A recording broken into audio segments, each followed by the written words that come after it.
What's up, everybody? Good evening. It is Tuesday. Welcome to the It's Your Fault series um, through the Real Life Relationship Growth Platform. I hope you guys have had a good week so far. I know it's only Tuesday. The week has been hitting already. Had a great day today. Wink, wink. No, I did. I had a great day outside of a few issues that I'm gonna let the Lord handle, and then I'm gonna be right behind them handling it. All right, let me introduce the crew. Welcome to the Real Life Relationship Growth Get Together, chat it up, have a good time, get these topics going. We are here. We are here. I'm going to bring the team on board. I'm gonna bring them on camera. Got to introduce, of course, of course, of course. First, originally, my girl, Miss Corey B, the educator. Hey, Ooh, ladies first. ladies first. Ooh, ladies first. Ladies first. It's crazy how that song sets off the guys. It's so I know. It be all right. Yeah, it does. It does. Y'all just don't know in the background. They, but they'll be all right. They'll be all right. Matter of fact, the one that complains the most, I'm gonna bring him on last. Wait a minute. That's all of them.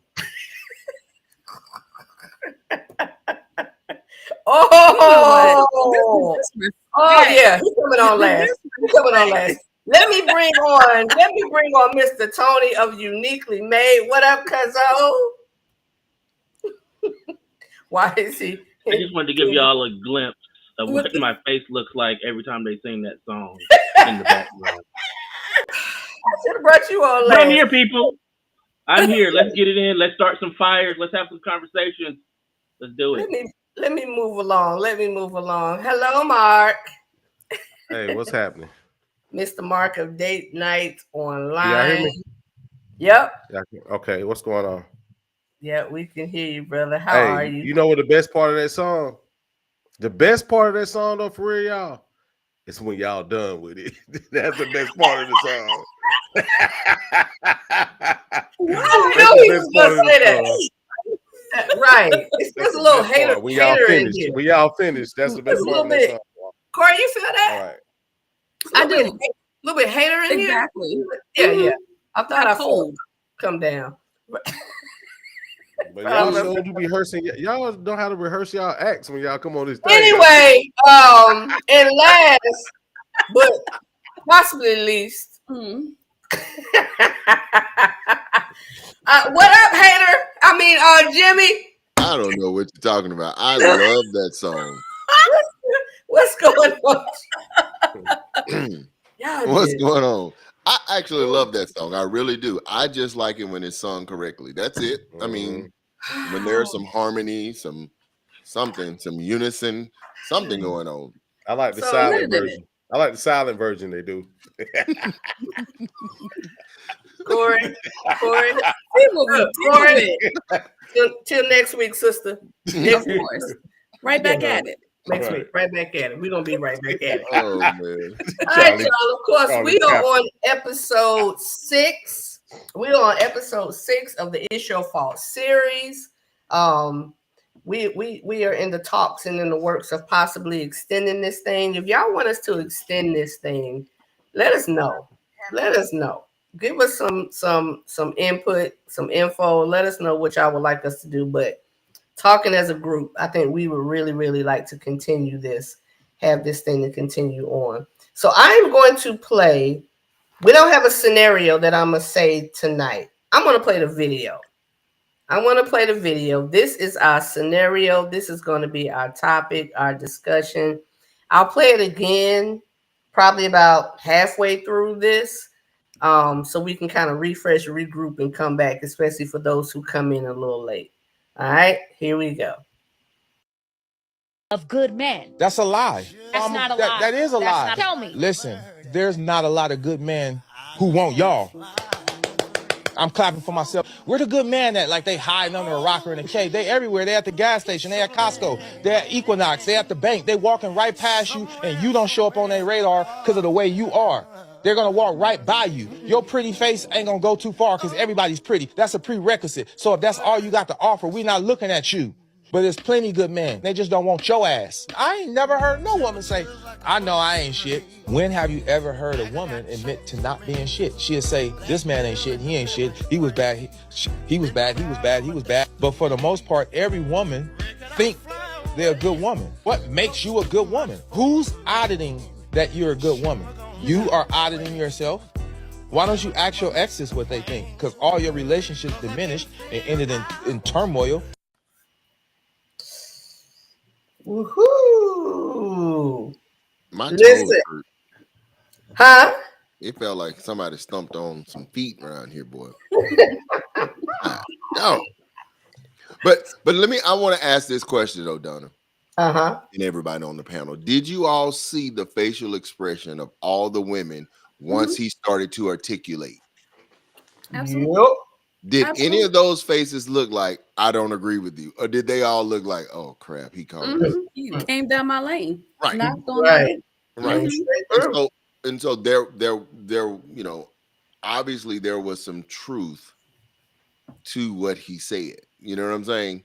And they all resonated with it because they either resonated with it on a personal level or indirect level where they saw it in someone else. Yeah. But they did not. That once he started articulating what he meant, they were like, crap, like, yeah. There was no My lady rebuttal. was even just doing this. Or they were like this. Right. Like, Don't you look gonna to say the something? I really want to hear what the ladies have to say in rebuttal to this. If I'm being completely 100% honest to what he had to say, and whatnot. Yeah, I'm just gonna leave it at that because I really want to hear what y'all have to say. Yeah. Okay. Yeah, and to add with that too, I also want to know if some of what he said was true. Just from the lady's perspective, I want to hear it. So Was some of it true? Anything he said was truth to you? absolutely. Okay. Absolutely. All right. Okay. Okay. Go ahead. Absolutely. Which part? All of it. All of it. Okay. Yeah, all of it. Because well, let me say this. Can you give me specifics of all of it? Like what part? I Yeah, don't be dancing. let- Come on, JoJo Yeah, dance. I Mark, want to know Mark, exactly. let me take the last Shall part. I play Wait a it minute, wait a again? minute. Oh, No, no, I'm Hold on, wait a asking minute. her for what Wait a part minute. exactly. Wait did a she wait a agree? minute. Hold on, Mark. Shall I play it again? oh, Hold on, DJ. Hold on. Go ahead. I just want them to answer real quick how they felt about it in general before they Right. get to the specific questions. Right, there it is. Then that order. Him first and me, okay? I thoroughly enjoyed it. Mhm. I would have been sitting on the couch like, say that, brother. Say that. Say that. Say Okay. that. Say that. I agreed with everything he said. Now, there are women out here. I can't say all women, or we've never heard a woman say they're nothing. I've heard it as a teacher, and it's sad to hear a parent say, I'm not this, they're not going to be this. That's sad. But I've heard that before. Oh, but I know a deadbeat mother related to her. Tell everybody else, watch out for her, watch your pockets, hide everything. No, that's not the friend you want. And no bones about it. There are plenty of women who are not good. That's just what it is. And if they're honest, they'll tell you. I can say I totally agree as well. Sitting there listening to it, I never took a moment to be like, he got his nerve. I didn't. And with him saying you'll never find a woman that's saying she ain't shit, in the context of what the video was saying as far as it related to a man, Okay. I can say I've never heard a woman say that. Right. In that context, I've heard women say, you know, like you, Corey, in the realm of education and having conferences or whatever. I've heard women say before, well, I ain't nothing, so they ain't gonna be nothing. You know, I've heard things like that before.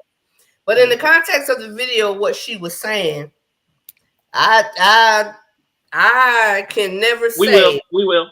We'll play it Yeah, again. Paul's Yeah, asking to we'll play play it again. Yeah, we'll Now, play I've heard it said. I've heard it said, but In the context of a relationship, you've heard a woman say that? absolutely. Oh, Well, yeah. I used to. So I used to be a part of a different community, Uh-huh. and yeah, people say all types of stuff. Right. Yeah. Yeah. But when we think of it as a whole, like collectively, Oh, that's not yeah, not very often. that's Maybe not So you something 5%. you never heard Yeah. a woman say there's no good men out here? Is that what you're saying? You never heard? that themselves are A not. woman saying themselves that they ain't Yeah. nothing. They ain't no Oh good yeah. men. Okay. Yeah. But what about the part where she was talking about no good men? Do y'all agree with that? That Yeah, sentiment that she was saying in the beginning, what it actually started off with? Like, what's y'all viewpoint on that? Absolutely not. That's ridiculous.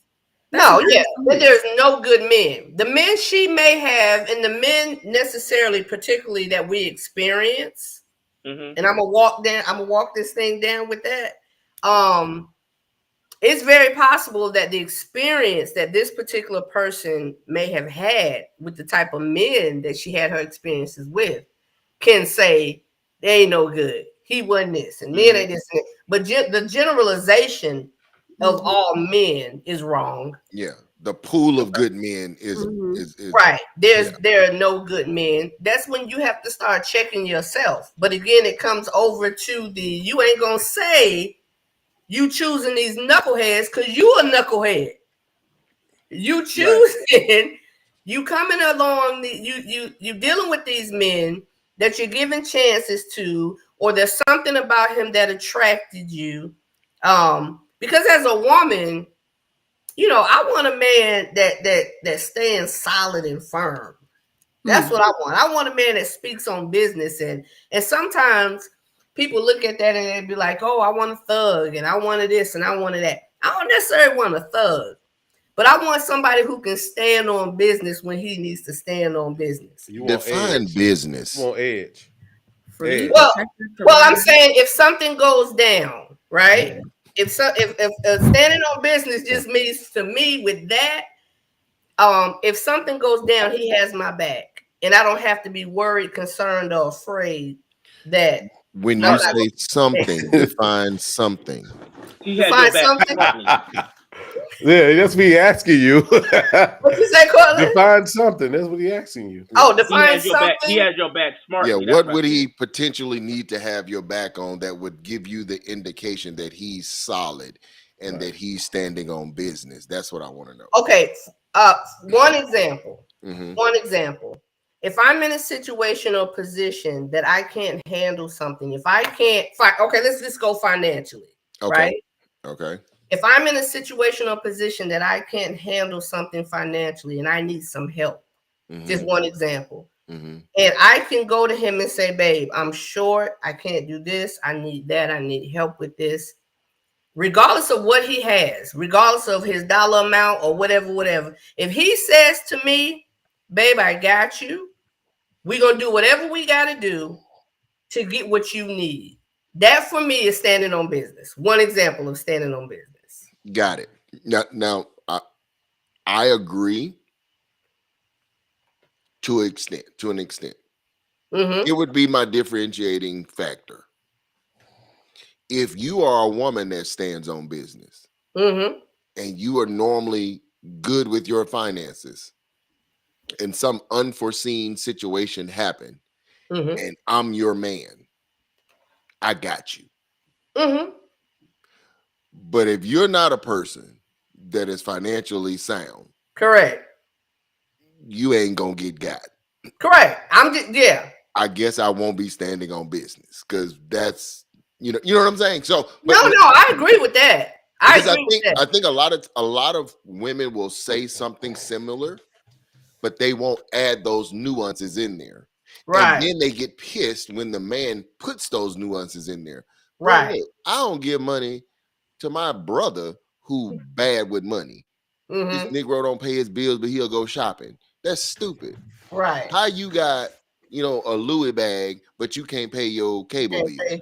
I don't Right. want to hear that. That you already showing me that you are reckless with your finances. So no, I'm not your Captain Saver. I'm not in that scenario. So I guess I wouldn't be standing on business. However, if you are a solid woman, you are good with your finances. And like I said, some unforeseen situation happened, you wouldn't even have to ask me because it's going to get handled because you're my girl. And I want my girl to be good because I know my girl typically handles her business. And this was something that was out of her control. Right. That's a done deal. And I venture to say a lot of men feel the same way. Mm-hmm. You understand what I'm saying? Mm-hmm. Mm-hmm. You're probably not going to get a mature man to help you when he recognizes you have a bad pattern of behavior when it comes to finances. And you can try to dog him out all you want because he didn't come to your rescue. But at the end of the day, it is what it is. It is what it is. And you know why he ain't helping you. So don't try to act like he broke anyway. No, you broke. That's because you need money. Right. Yeah, So of course this was my example, an answer to a question. Somebody said Captain Saver who? Yeah, I mean, Ladies. so basically, what everybody's basically in layman's terms is more so, whatever you run into is a reflection of you. Yeah. Right? You are actually reflecting who you are. If you run into a certain broken individual, you may be broken. If you keep running into a person that may be whatever, you may be that. You know, that's where it starts first. Just to start there first. It's my Mark. Stop it, Bart. I'm Mark, just saying. Stop throwing out them nuggets like that, Mark. Hey, they say birds of a feather. What? flock together. Hey, man. Yeah. We call them Just what a trauma nursery bonds rhyme. in my arena. We call those trauma bonds. Trauma bonding. Yeah. Yep. Y'all got something. Yeah, something that's drawing y'all together. Right. Dysfunctions draw people together too. Yeah. Yeah. And you know what? I think that was the biggest part of me becoming a man when I had to realize coming out of my particular situation, I was attracting a certain type of woman. I could have fell into that state of saying, well, you know, a whole bunch of broken women out here, but I really had to go back and reanalyze myself. So not only I can definitely agree with, you know, what everybody's saying, I can definitely tell you that I lived it and I see the results of it now.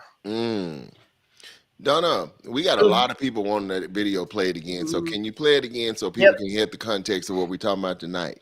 Yeah, I'm gonna play it again. I was waiting for Mr. Mark to finish. Yes. Mark throwing out some good nuggets there, boy. All right, here we go. Of good men. That's a lie. That's not a lie. That is a lie. Tell me. Listen, there's not a lot of good men who want y'all. I'm clapping for myself. Where the good man at? Like they hiding under a rocker in a cave. They everywhere. They at the gas station. They at Costco. They at Equinox. They at the bank. They walking right past you and you don't show up on their radar because of the way you are. They're going to walk right by you. Your pretty face ain't going to go too far because everybody's pretty. That's a prerequisite. So if that's all you got to offer, we not looking at you. But there's plenty good men. They just don't want your ass. I ain't never heard no woman say, I know I ain't shit. When have you ever heard a woman admit to not being shit? She'll say, this man ain't shit. He ain't shit. He was bad. He was bad. He was bad. He was bad. But for the most part, every woman think they're a good woman. What makes you a good woman? Who's auditing that you're a good woman? You are auditing yourself. Why don't you ask your exes what they think? Because all your relationships diminished and ended in turmoil. Let me tell y'all something. It's He's almost not. like what you can't even really, their facial expression and their body languages once he started talking told everything. They did. Now, and here's something else that I love to mention when it comes to conversations like this. We have to learn how to be emotionally intelligent and emotionally mature. Everything that's truthful and good for you doesn't always feel good. Right. Some of our you know how we have kids that have growth spurts. Our greatest growth spurts in life come through pain. And the pain that we experience is acknowledging that we're probably not as good as we thought we were. And you touched on this last week. Yes. Hmm.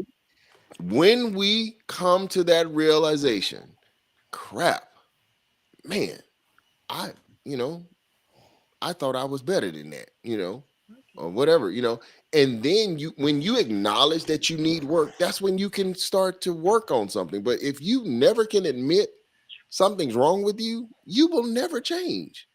Right. That's just a fact. Right. Who changes when they don't believe nothing's wrong with them? Right. Right. Right. Life. Yeah, What they so say? What they say? Life and death is. We already know what that means, right? It's in the power of you know what. yeah, What you I mean, say. but he What you hit the think. nail dead on the head. It's like, listen, if you are really a good man, who can confirm that? Who?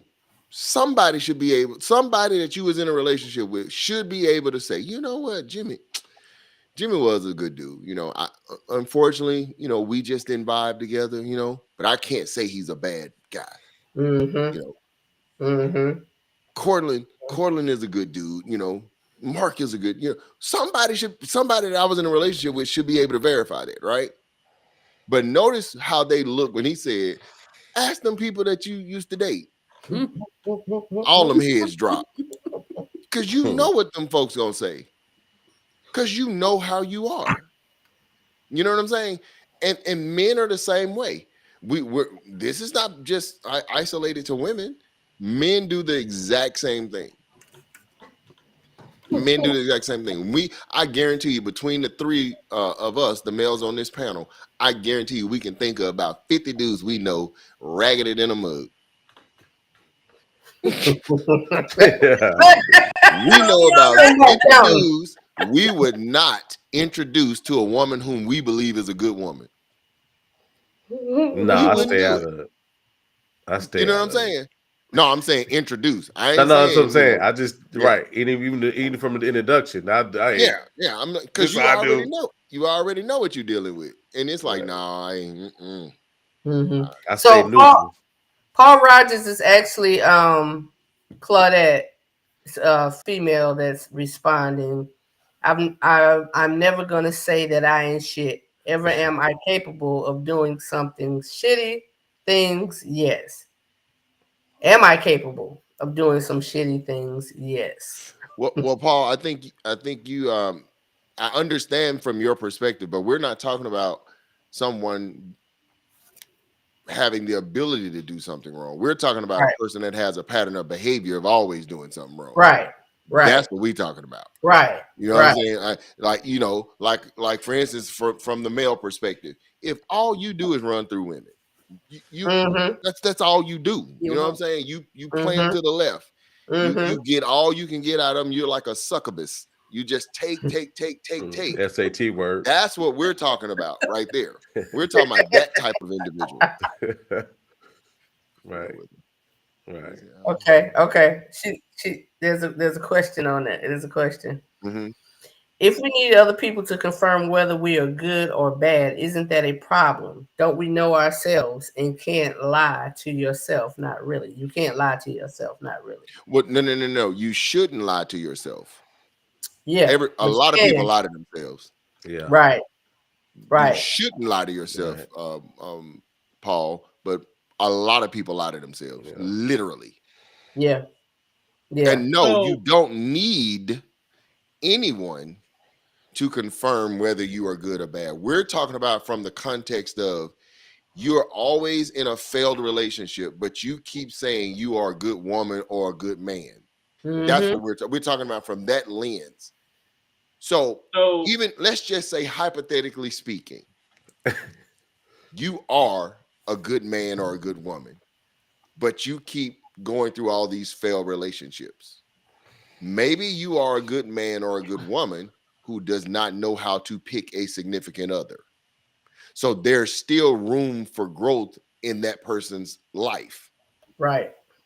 At some point, you got to stop trusting yourself when it comes to relationships.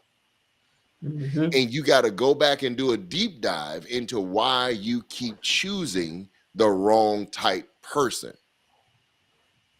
Yep. So I wanna kind of break down the very beginning of what the clip was talking about. The young lady first said there's not a big pool of good men, which means she wasn't actually generalizing. She was just saying that if you looked at it like a number, let's say a number of 100, let's just say maybe she was saying that 80% weren't good and 20% were good. Because she said there wasn't a big pool, so that means that more than half are not good, right? Yeah, that's what she and said. then- But where is she getting that pool from? Where is she getting that experience from? Right. Her That own was, pool- I was her- just her getting ready own to say, pool. She getting that from Her her own own pool. pool. That's her personal interactions. yeah. Well, wait a minute. Or she's getting it, or she's jumping on the bandwagon of women that are saying this. Or her friend circle, yes. Mhm. Right. So it could be a combination of both. It could be your friend circle who are all experiencing the same thing, which means you probably need to change your circle. And two, your own life experiences of what you've gone through and what you are dealing with and the people that you've come across, right? Right. So, all right, so I'm gonna touch on that for a minute before I go to the next point. So let's stay there for a minute, right? As men, like you said, each one of us know 50 brothers that we wouldn't dare say, hey, let me introduce you to 50? such and such. But I mean, what Jimmy that's said. on the low end. So if Jimmy's saying 50, there's 3 of us, that's 150 men, right? So now if each one of them 150 men got 50 more men times 150 men, we're probably looking at 150,000, right? If my math is somewhere correct. I don't know. Could be close. Might be more. So that is quite a big pool of men who aren't presenting themselves in a great light to women. So going off that, does she have an argument? No, she does not. Okay. Because in order for her argument to be legit, she would have had to have pooled a large number of men to come to that conclusion. Does that make sense? Right, but we already said that her friend circle, and her, you know what I'm saying? That's all she knows to pull from. So Right. until So- somebody comes so in what- and says, "Hey, Give us an you need to pull from imaginary over number of here." how many men that would be. Oh, let's say Between she's her and her pool of people. let's say she's in her 30s. Mhm. Let's say she's in her 30s. These are not all the men she's dated. These are just the men that she's encountered. Okay. I'm gonna go ahead and say if she's in her 30s, she's probably had at least upwards close to encounter with at least 500 men in her 30s. Oh. In her 30s. You know what? Well, That's that girl you were talking about a couple shows ago. What That the- was- I'm trying to get this back. No, I'm not. Hold on, bro. I was listen, with I'm you. not- He was Yeah, living you blew a that life. circuit, bro. You blew a circuit Getting in my ran brain. through. No, listen, That's a lie. listen. Okay, did y'all maybe y'all misunderstand what I'm saying? I didn't No, say I hear been you, with. but the I didn't say numbers said been with. 555. I'm just saying. Look, I'm just you're saying just saying- encountered. Like and hey, how you doing? That's an encounter. I'm not saying been with. Right, But right. here's I know the what you're problem, saying. though. Here's the problem. Yeah, I know That- what you're That saying. That guy We've wouldn't encountered. count. That He guy wouldn't wouldn't count, count, though. Cortland. Yeah, That he guy wouldn't wouldn't count. count. Because wouldn't how count. would No. she determine if Because he's no good? Let's go back to the first conversation that we had the very first week that we were doing this. And we talked about, Corey, I'm going to use you for example. We talked about how Corey was walking away from work and the guy approached her and at the wrong time and he was trying to be aggressive about meeting her. She was like, brother, I'm good. In that situation, this brother is on the wrong time. He ain't no good. That's an encounter. He's in that category because even if he came correct 3 or 4 days later, he's not gonna get a chance with Corey because he already messed up his first opportunity by trying to come at her in the middle of the night while she's trying to walk to her car. She's trying to get off work and it's dark. So that's an encounter. So that's what I'm saying though. Yeah, but she wasn't talking about encounters. She was talking about relationships. Yeah. So we can't make it something it's not. Right. We have to stick with what she said. How do It's we not know a she was good- talking about a relationship though? Because we didn't hear that. We're assuming. So Cortland, if she's talking about a good pool of men to Official choose from, community share. she ain't talking about just encounters. She's talking about being in a relationship with. Right. That's right. that's I like- think it's more than that, it's not guys. in I think it's more than that, and I say that because in order to consider somebody for a relationship, you have to encounter them first. No, we're not So arguing that, but it has to okay, go deeper than an encounter to determine he is not fit for a relationship. Right. There has to be some type of time spent in there. It's not just Right. this is this guy I met, and even somebody that may work somewhere that you go all the time. You I hear encounter y'all them on that. because you see him at work all the time, but until you have some personal, I hear y'all on that, but there are women who think like that, and I guarantee you, this woman that was on this video, she thinks like that. And that's I get why your point. I think I see where Cortland's I coming from. see your point, Cortland. I see your point. It's like every man you run into, you're gauging him in some type of way, which is unfair. Not realistic. You're gauging him in some type of way. But with this video, based on the gentleman's response, I think it's Well, fair. that's the point I was going to get to next. That's the point I was going to get to next. Because now the gentleman is saying, look, there's good guys at Vortex and there's good guys here, but her encounter with the guy at Vortex was not what she wanted, so she automatically lumps him in the not good guy category. See, yeah, right? You know what I'm saying? No, I get you, but let's look at again. I know sometimes you like playing the devil's advocate, right? Right. And sometimes I think you take that a little too far, but like this time. Because if when the dude started explaining, if he wasn't hitting the nail on the head, they would have had a rebuttal. Right. Well, that video was also highly edited. Let's keep it real. Right. Hey, so we don't know what the rebuttals were. We just know that the video was highly edited. Well, let me tell you what was not highly edited. Their body language and facial expressions. That was highly edited. Trust me. We don't know when that body language was. We just know we saw it in the video. But I will say this, edited or not, his speech looked like it was in two parts. From one, when he was saying they're here, they're there, and then when he was saying, I ain't never seen a woman say she ain't shit, right?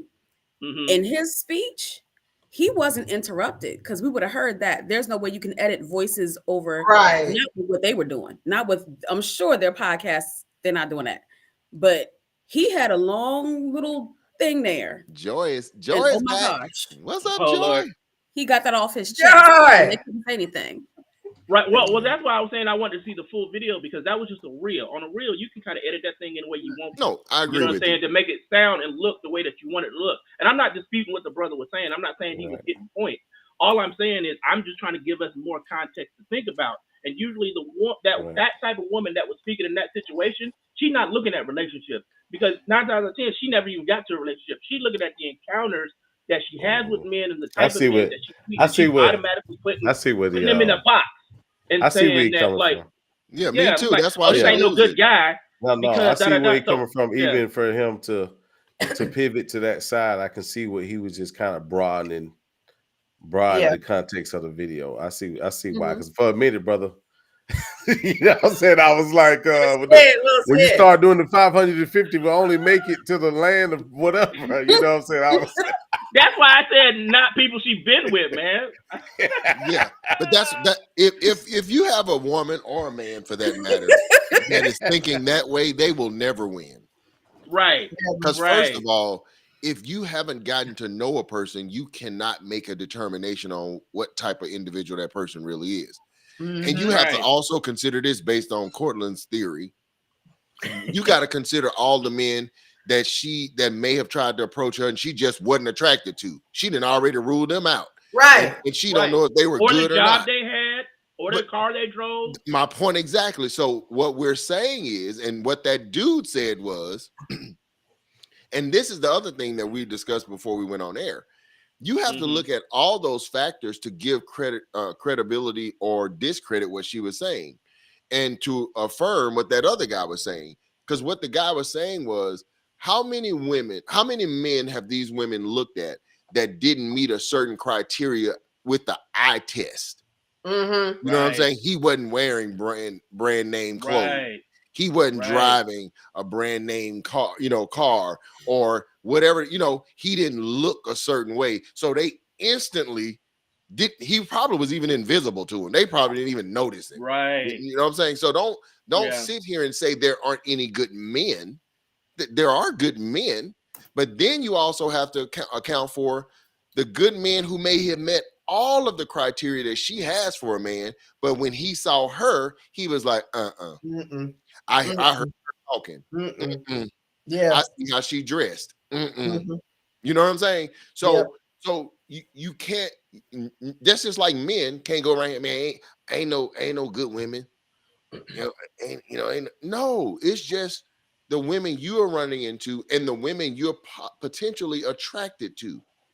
Mhm. How you in a strip club talking about there ain't no good women? Duh. Mm.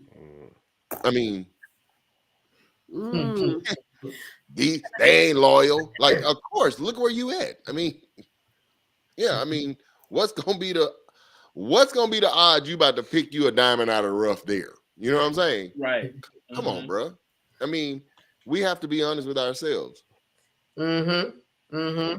Yeah, Diamond is rough in there. You right.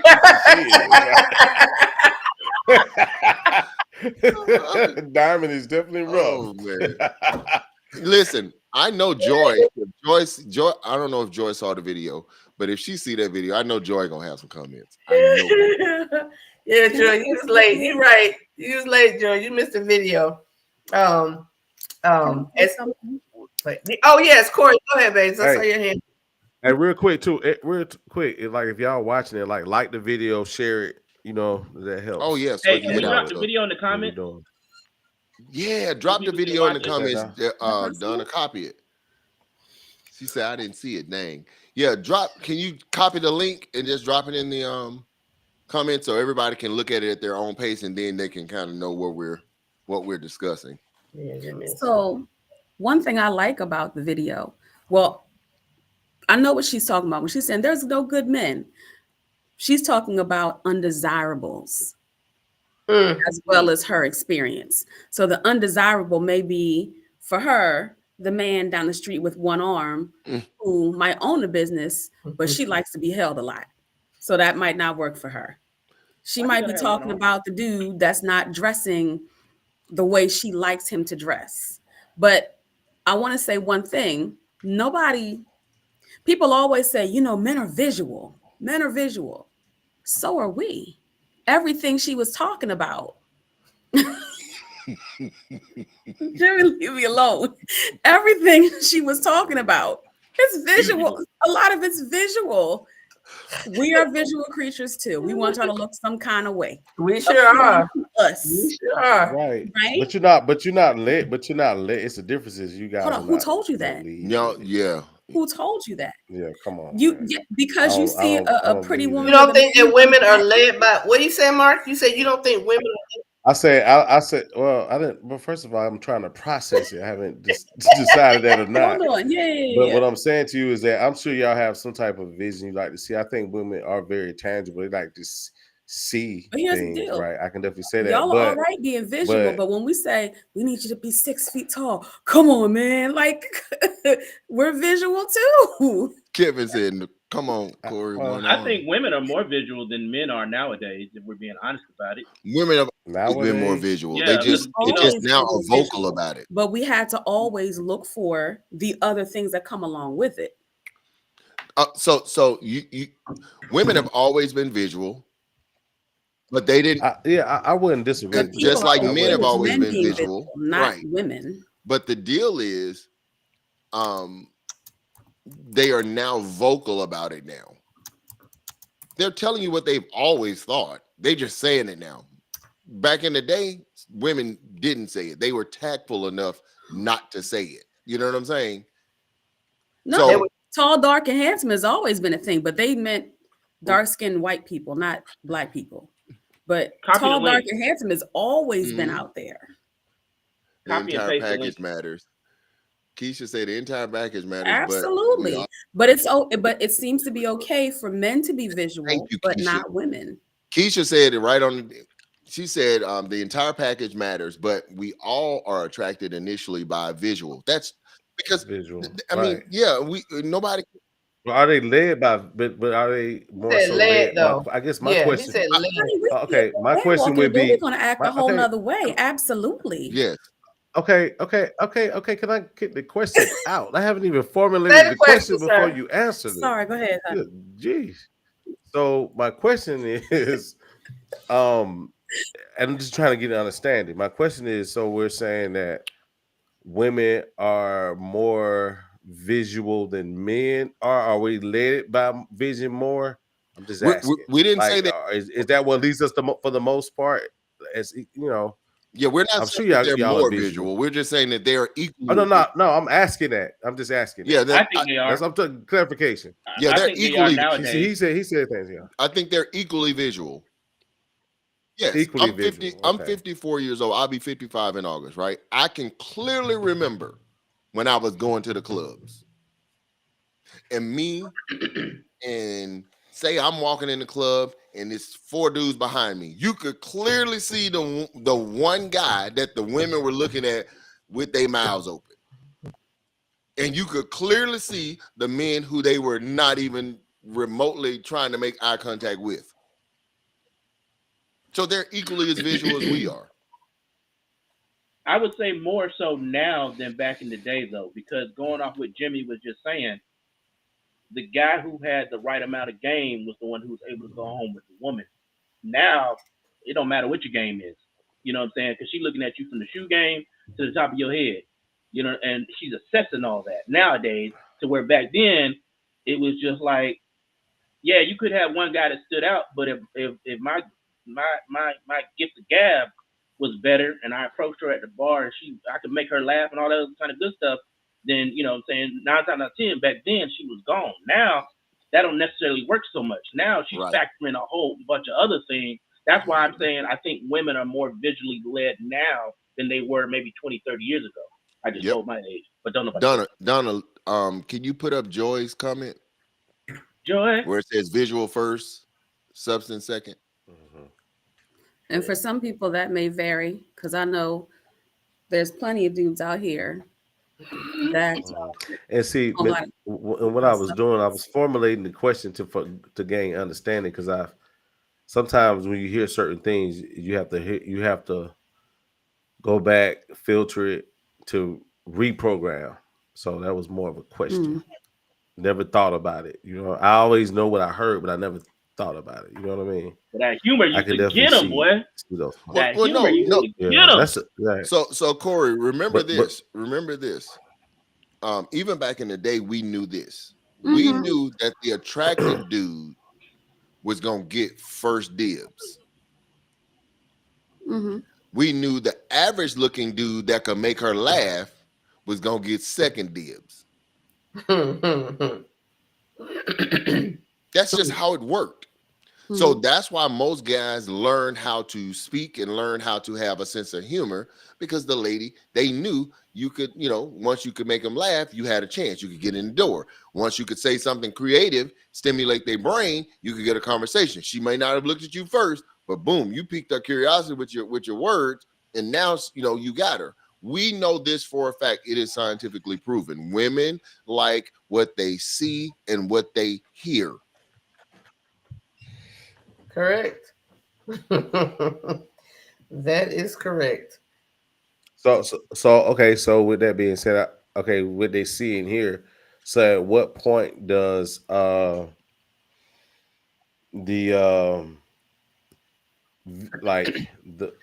at some point it has to be where the work is shown. Yeah, no. Right? We're talking about initial. Right. We're talking about initial. Right. No. What I'm doing, I'm throwing it in.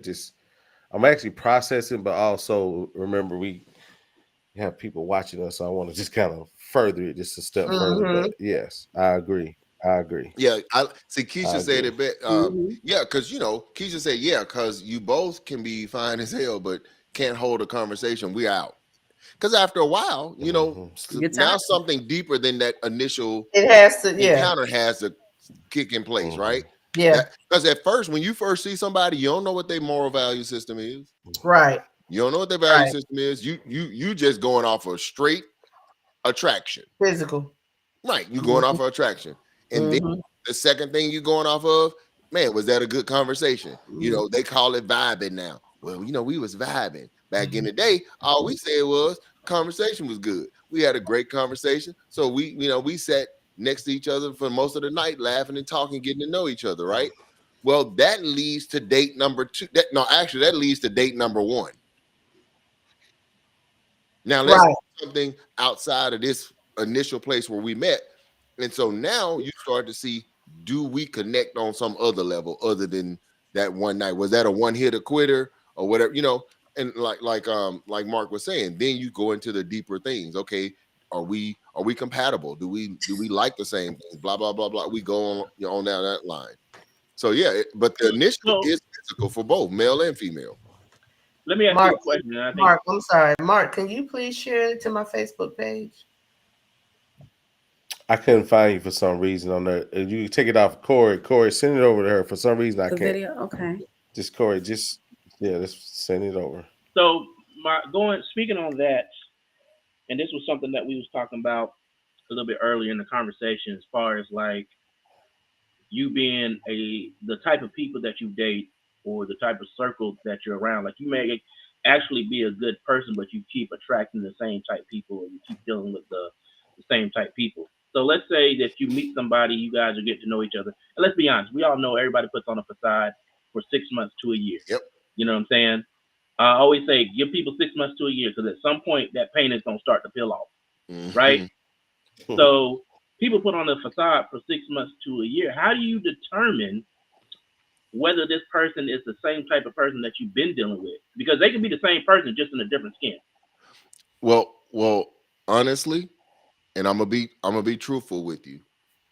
The only time a person can get away with it that long is if you are shallow. Right. Right. Even if they putting up a good facade, because some of these people No. are actors out here. You got to be pretty shallow for somebody to pull something over on you for a whole year.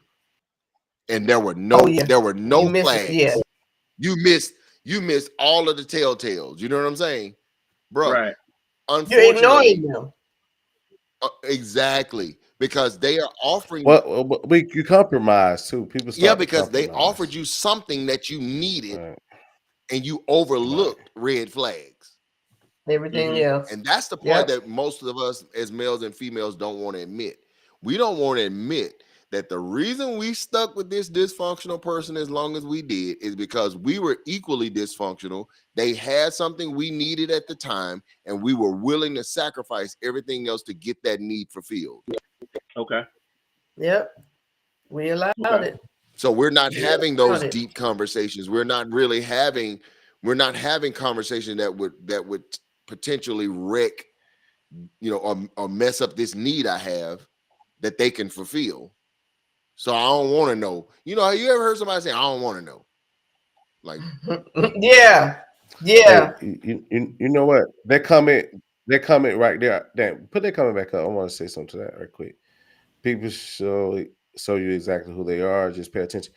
Yeah, I can definitely say pay attention, but also just remember sometimes we may miss things due to the state that we are in our own selves too. So you're gonna miss certain things. So no matter how much attention you pay, if you're not balanced and where you are, then no matter how much you gotta balance yourself out so you can't miss and usually when you are a balanced man and you run into an unbalanced woman and you make that decision to bounce, these are the kind of comments you'll hear about him.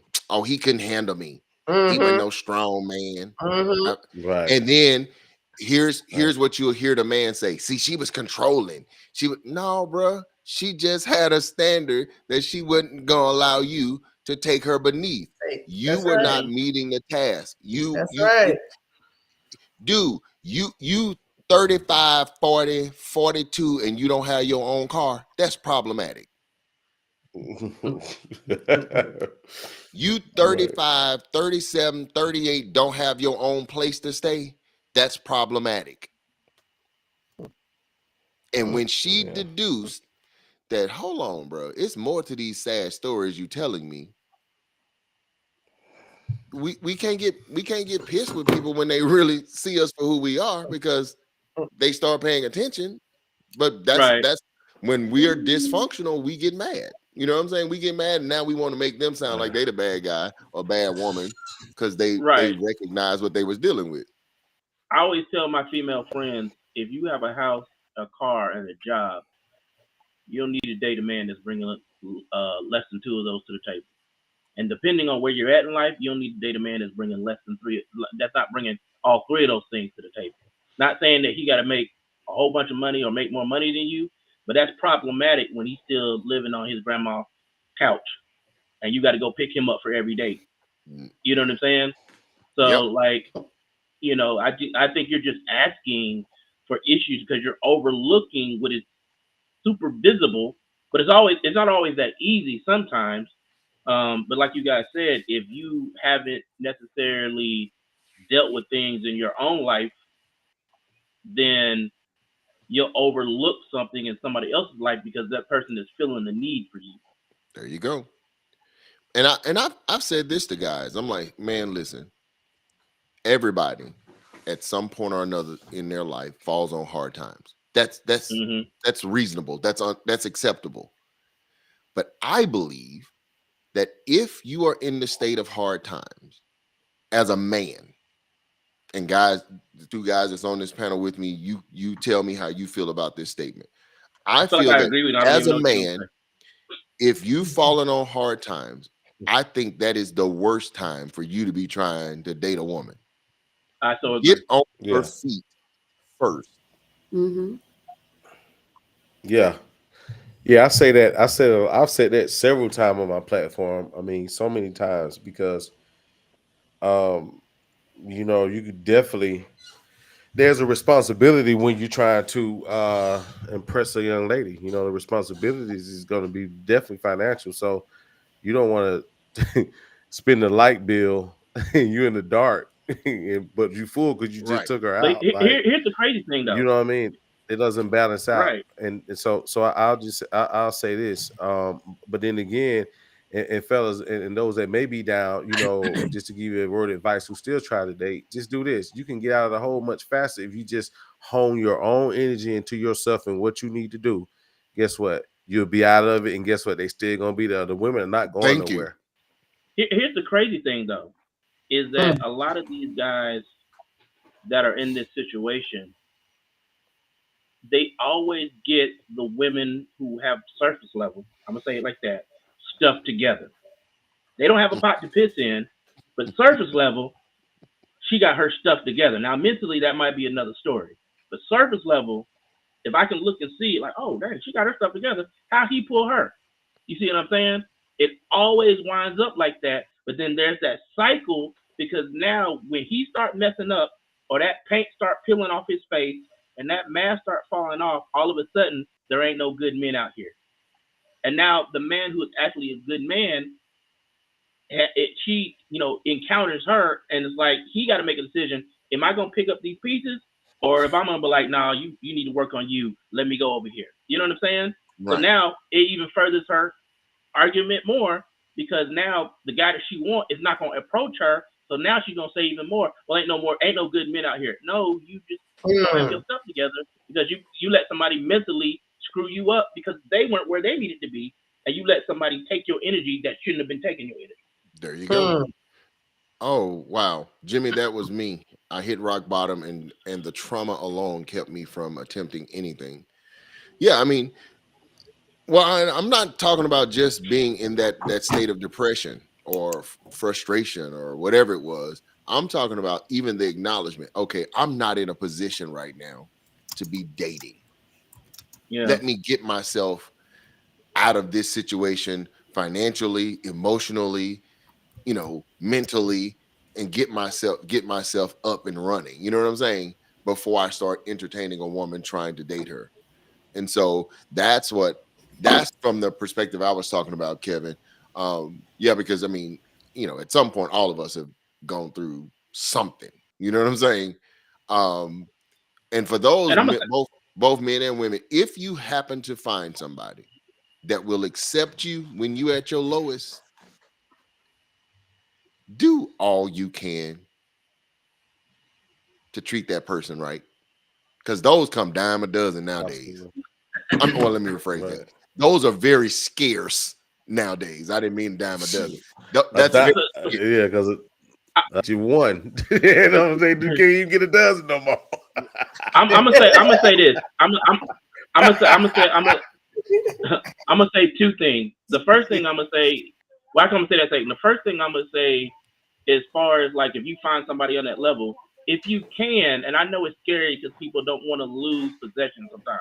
Oh man, she's giving me a chance. I don't want to lose her.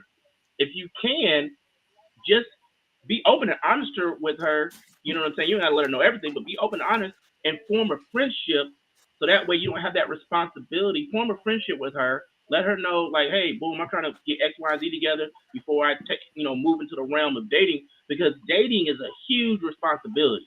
Dating is a big responsibility. You know what I'm saying? Because now you're not just thinking about yourself. You're thinking about like, how can I make this other person feel valued in this situation and whatnot. So like before you take on that extra level of responsibility, if you come across somebody you like, guess what? If they like you and you're upfront with them, I honestly believe that they will be like, you know what? I see what you're trying to do. I see the fruits of your labor. I like that. Yeah. Yeah, that's what I just said. Yeah, if you find a woman that will, or man, if you are a woman that will choose you when you're at your lowest, don't abuse that person. Yeah. Don't abuse that person, because what I have found in my business is those are the ones that get abused the most, because as soon as the person gets on their feet, they look for a better option. And it's like, how dare you? I helped you come from the gutter. And as soon as you get on your feet, the first thing you do is bounce. You go find something that you thought was better. That's That's kind of hardcore right there. But you know what? That's kind of hardcore. That's why I respect. Let me tell you something, just real quick. That's why I respect T.I. and Tiny from that perspective, right? How, regardless of how much mess up or whatever, his loyalty to her runs deeper than any woman can step in on that situation, even when he messes up. Because I saw that relationship when it first developed, and I saw where he was, and I saw where she was, and she invested in him, and they're still together for whatever reason. So I respect him for the fact that he's able to understand, when he was down, what type of woman he had, regardless of what people may view. It's a good example. Those are relationships that last, man. Right. He has a loyalty to her I've never seen. Man, and I'm gonna just say this too, man. I'm real big on the word loyalty, and I'm talking about in its totality, right? Loyalty over love. Man, listen, my wife, I am confident enough to say that she has no doubt of my loyalty for our marriage, right? Because she understands that I am not going to be reckless enough to introduce some other woman into the equation and destroy what we have. You know what I'm saying? And that doesn't matter where we are in our relationship. Because I'm a firm believer, if it's so bad in my relationship where I honestly am entertaining another woman, I'm leaving the one I'm with. Right. Which would only be fair. You understand what I'm saying? Which would only be fair. But we know that. Because my thing is, and I see this too much. People think that this other person is going to make them feel better. And what normally happens is right after they do it, things start to get better in their personal life. And now they in this conundrum. SAT word. Right, you know what I'm saying? It's like, oh wow, and now you got to choose, and so for me, it's like, why do you put yourselves in that position? Like, dude, listen, be low. So I just say that, man. Like, listen, there is no such thing as there not being any good women, just like there is no such thing as there not being a lot of good men. Man, this world What? is too vast Absolutely. for that to make sense. And her Right. her issue was the pool of desirables from her angle. There aren't a lot. Right. And her list might be a mile long. Mhm. No man could probably qualify for that. You never know. Right. But that's what it is. And the first time I heard the word undesirables when talking about the dating, it was a couple of years ago. But I get it because you have your own things that you like or don't like. But also some of your ideologies play into that undesirables list. There you go. However, he was right. There are good men everywhere who are Everywhere. not getting a second look. That's it. Because When they they don't don't meet all your criteria. Mm-hmm. When you How keep shopping many at the men- same store, Say when what? you keep shopping at the same store, you're gonna keep getting the same product. But what You know if what I'm she's saying? not? What if she's not? But where she's going, she's just not seeing what she's looking for. No, Her I'm list saying might be a mile long. I'm saying that in a symbolic sense, right? I get Because what you're saying. if we're saying that let's say she has the same group of friends that date the same type of guy, so they all have the same conversation about men. If she's dating the same type of men just in different forms, then in essence she's dating that she keeps going to the same store looking for a different product. She needs to stop going to Target and go to Walmart where she has more options. You see what I'm saying? So she needs to take herself I out of get the you. circle that she's in and put herself in another environment to be able to change her mindset, to be able to see something different. Because that's what I run into a lot of times is like, like listening and talking to women sometimes, and even talking to other guys, and we have like these conversations, a lot of times is they're shopping symbolically in the same place and they're not opening themselves up to something different to say, oh, you know what, if I go over here, I might encounter a different variety of person that has something else to give, or I'm not even able to open my mind up to something different because my mind is so closed in based off what I've been through in life. That's all I'm saying. Right, what you're talking about is based on her sphere of influence, her area, right? What I'm talking about is she just might have a long list where Right. only God could qualify. Right. Maybe she needs to date the Right. Lord. So that's what I'm saying. Maybe Right. her list is long. No, Or I unreasonable. understood you clearly, Corey, and I Mhm. also understand Cortland. Oh, absolutely. Cortland, I want to challenge you on that. I don't Yes, sir. think that they go to the exact same place. I think they do go to Target. They just go to the same department. Mm, Okay.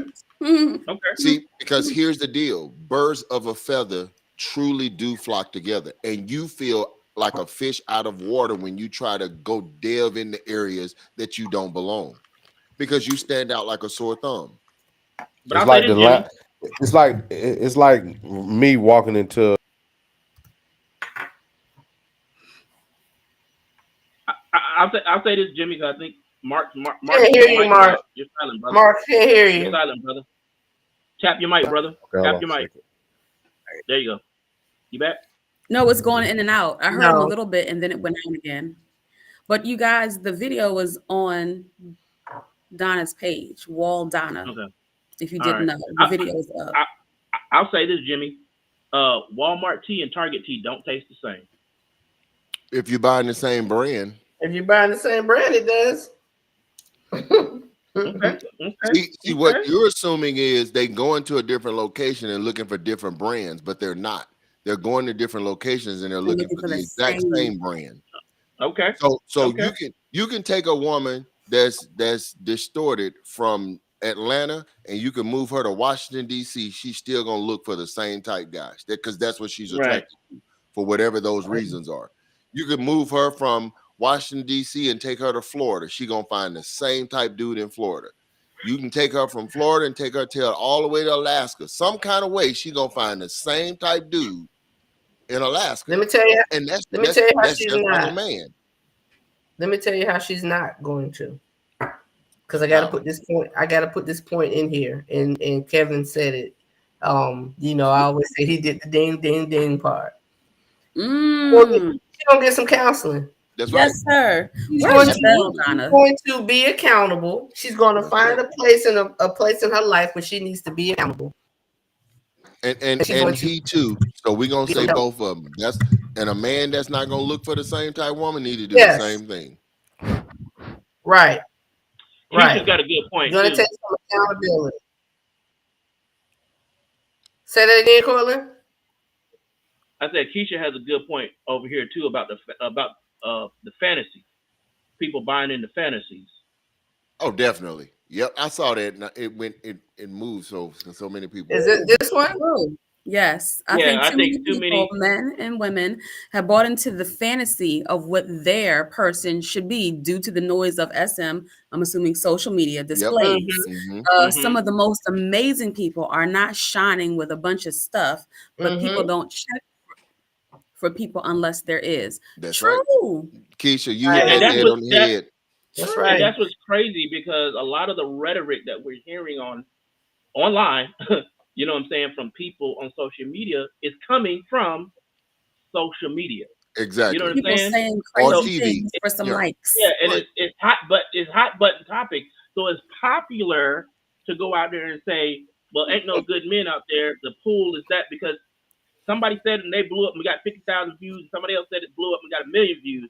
So you're gonna say it too, whether you believe it or not, right? Because you're trying to say it, now you're stoking the fire. The problem where it's harmful is somebody sitting at home that is not, I'm gonna use this word, emotionally intelligent enough, is gonna believe that rhetoric.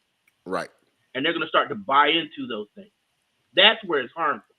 Right. Well, I mean, that's been going on in society forever, but I think it's stronger now because social media can reach everybody quickly. You know what I'm saying? Right. And that's why even a couple of weeks ago, Corey, if you remember me saying, that's why you have to rely on principles and not your preferences. If you don't know what's really valuable, you will find yourself falling into these traps. Because let me tell you something. Money is really, really, really, really good to have. Yeah. It can do a lot of stuff, right? But it is not a necessity when it comes down to true love. How to manage money. You cannot be a 6-figure person, but you know how to manage money, and you can live a great life. Right. It's always broke people who need a certain dollar amount because they think once they get that dollar amount, they'll have some type of financial freedom. When you gonna blow that just like you blew them that $500 you make every week. Yeah, I'm trying to post this video. I'm having the hardest time. Can you see the URL? Because if you can see the URL, all you gotta do is copy it and paste it. Well, that I understand, but I'm not seeing it, and I tried to go through my phone and do it because the video I actually saved the video. I had to go to TikTok and find the person that published the video to put the video out, and I just saved the URL. The URL is in our text thread. The URL is in our text thread. If you copy that, you can put that. Yeah, the very last one. Just copy that. Should be able to copy that. Okay. Actually, go. That's the other video. That's not it.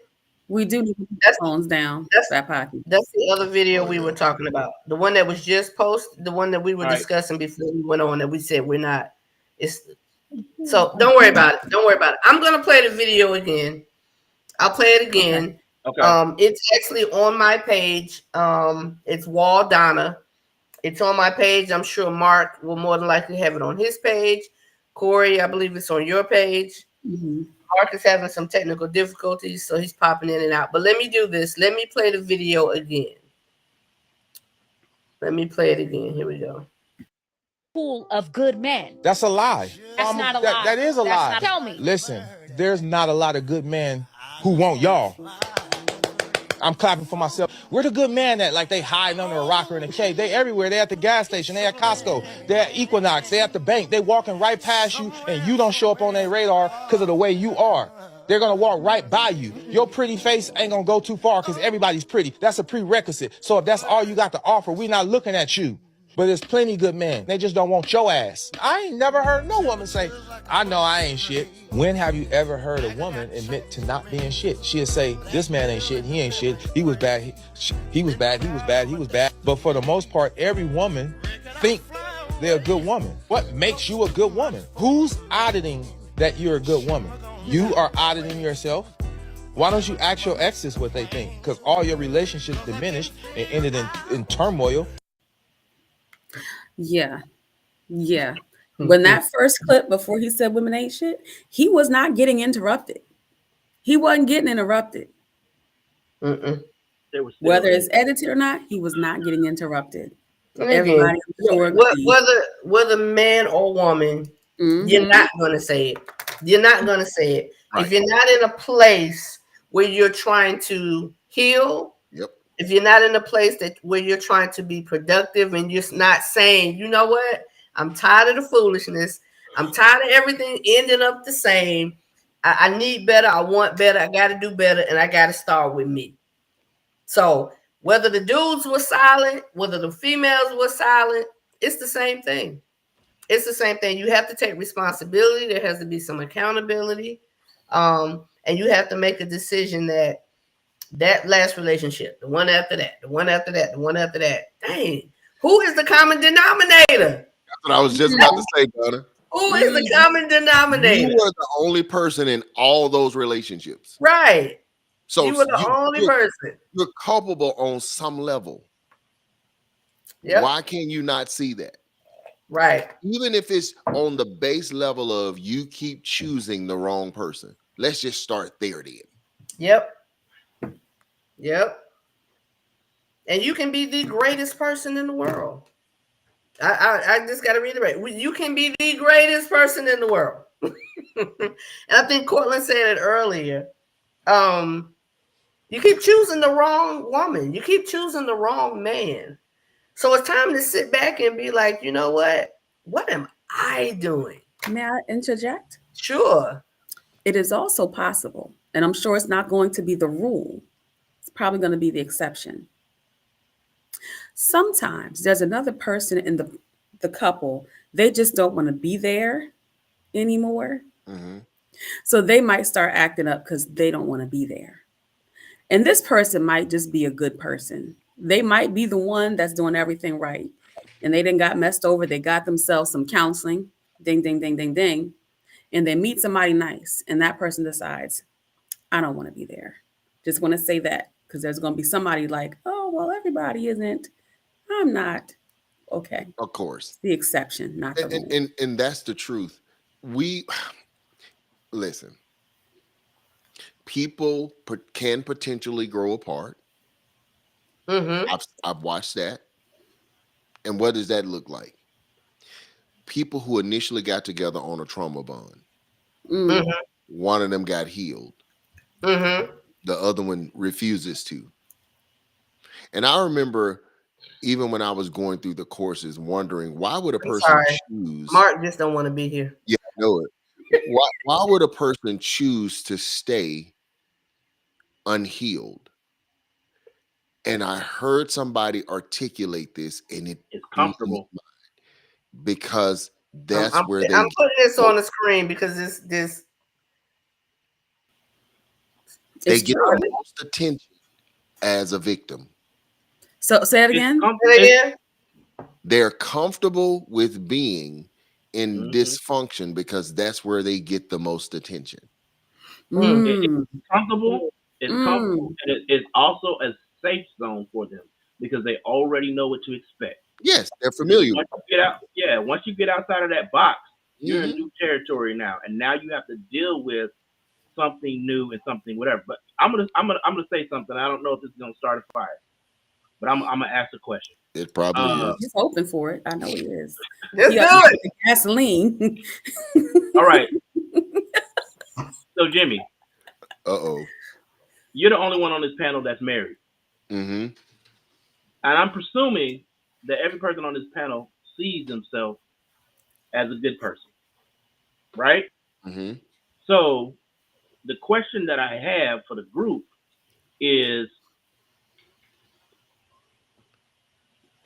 should I say, what is wrong with us? And not in the sense like there's something wrong with us, but what is wrong with us as far as the people that we are dealing with has not led us to a successful relationship to the point that maybe, because I'm guessing the end goal is marriage. I'm making an assumption, led us to that point of having a successful marriage outside of Jimmy. Or what is up with the people that we are picking that has us here going off the basis of we're the common denominator in each one of these situations to where we are having these relationships that aren't working out. I don't know if I said that the way that it's in my head, but Sounds y'all like understand what I'm why trying to you say? still single. Here's how a wise person would answer that question. I don't know you and your personal life, so I can't answer that question. Okay. So I mean, However, there's other people on the panel. I'm talking about Yeah. all of you. Said all Yeah. of us. What's wrong with us? I don't know all y'all. I don't know none of y'all's personal life in the area of how you behave in relationships, what your particular relationship likes are. Say what's wrong with me? What you mean what's wrong with us? Right, that's what he said. He's like, what's wrong with us? Like he's saying, why you still single? Right. No. Anything wrong? Can we still single? Well, I'm basing it off the conversation that we're having. You know, I guarantee. Yeah. I know you are, but I'm guarantee you somebody's asking that in the comments, or somebody just is asking that watching online. Like, well, dang, if that's the end all be all, like I'm still single in my 40s. Like, do I need to reevaluate myself, or like, you know what I'm saying? So it's just like, well, no, you're right. You're right, Cortland. As a matter of fact, Joy said it best. That's not always the end goal. The end goal for some people is not marriage, right? And I'm assuming that's what she's referring to. So everybody may not want marriage, right? Right. Now, if that's how you feel, of course, single is an option in the sense that we know single being not married. You understand what I'm saying? Right. Me personally, Jimmy Dwayne Rogers Jr., I don't like spending my resources on a lot of people. So my thing was, I want to find one person whom we share the same value system, and marriage is an end goal for us, and that's where I'm going to share my resources. And when I say resources, I'm not necessarily only talking about money. Yeah, I got you. Right. You know what I'm saying? So right. But there are people in this world who don't necessarily feel marriage is required or needed. Well, let's just say it's a successful relationship. How about that? Yeah, well, I mean, then we would have to talk about your relationships and your mindset and how do you feel about successful relationships. And two, think about that though. As much as women like to assume men don't care about marriage, that's not actually accurate. We just don't talk about it all the time. That's not necessarily a dream of ours. Right. You know, we ain't been dreaming since we was 8 about how our wedding was gonna look and what our tuxedo was gonna look like. That's not how we think. Say that, Kevin. I wanted all my homeboys to be there. Right. That's not how we think. Oh, Kevin hit that dead on the head. He said where did he go? Cortland, most folks aren't committed to the process, but expect the completed feeling. Yeah, that's what I was giving the thumbs up to. Yes, sir. He hit that dead on the head. Read that again. Most folks, read that again. Most folk aren't committed to the process, but expect the completed feeling. And I used to say this. This is what I tell my clients. I said, it is a shame that a lot of people in relationships and in marriage want to do part-time work, but want the full-time benefits. That's lazy dating. Lazy dating. Felt that thing. Yeah. I mean, whenever you hear either a man or a woman their expectations are aggrandized to receive, but you never hear them aggrandize what they're willing to give, that's a Negro you need to run from. Right. 'Cause Right. that's a selfish person, and they're not going to give you much, but they're willing to take everything. Mm-hmm. What you called earlier? Succubus? A succubus. That's right. That's exactly what it is. Will drain you dry. You know what I'm saying? So we have to, relationships require you to be selfless. Yeah. And we know by nature we're selfish. So Yep. we're consistently fighting against our own natural desires. And currently at this time, everything is about self. Yes. Everything. I watched the video today, and the gentleman was saying, I think I sent it to you all. The gentleman was saying, when you really love someone, you'll do whatever. You'll Dr. do Umar, whatever. right? Even if that means you're hurt behind it, you will do whatever. That's what true love looks like. Versus You would do Oh, that's what I whatever. was going to ask. That's what I That's was what going to only ask. unconditional to a love looks like. Yep. Can y'all hear me? Yeah, hear me? Yes. Yes. Okay, so I think that's to a certain level though. I mean, you're not going to be in a bad condition forever. You know what I mean? I think that goes but so far. No, he wasn't You know what I saying mean? in a bad condition. It's never the point of being in a bad condition. It's I'm talking about that the even if unconditional part. I'm talking about the unconditional part. He's from what if we were discussing. I may be jumping far ahead, but I remember him saying something about unconditional, like unconditional love. You know, when we that video, particularly one you're talking about, and I just basically say there is always a condition. Well, I would say this. I would say this, Mark. People that love you unconditionally will endure pain a lot longer than a conditional lover. Right. I understand that, but I agree. But what I'm saying is, even with that person, it only goes but so far. You're gonna leave at some point if the conditions don't change. Right? Yeah, no, I'm agreeing with you, but I think from the context that Dr. Umar was referring to is he was, and he also, if you looked at the rest of that video, he was talking the difference between a commitment and a contract. Yes. Right. I think a lot of people are in relationships based on a contract. Is if you do this, then I'll do that. That's conditional. That's a contract. Right. But aren't relationships transactional anyway? No, there are transactions within the relationship, but they're not transactional. I know, but let me just make this last point. So if I do, if you give me, it is a transaction though between two people though, correct? No, we're not to be. Go ahead. So listen to what I'm saying. A contract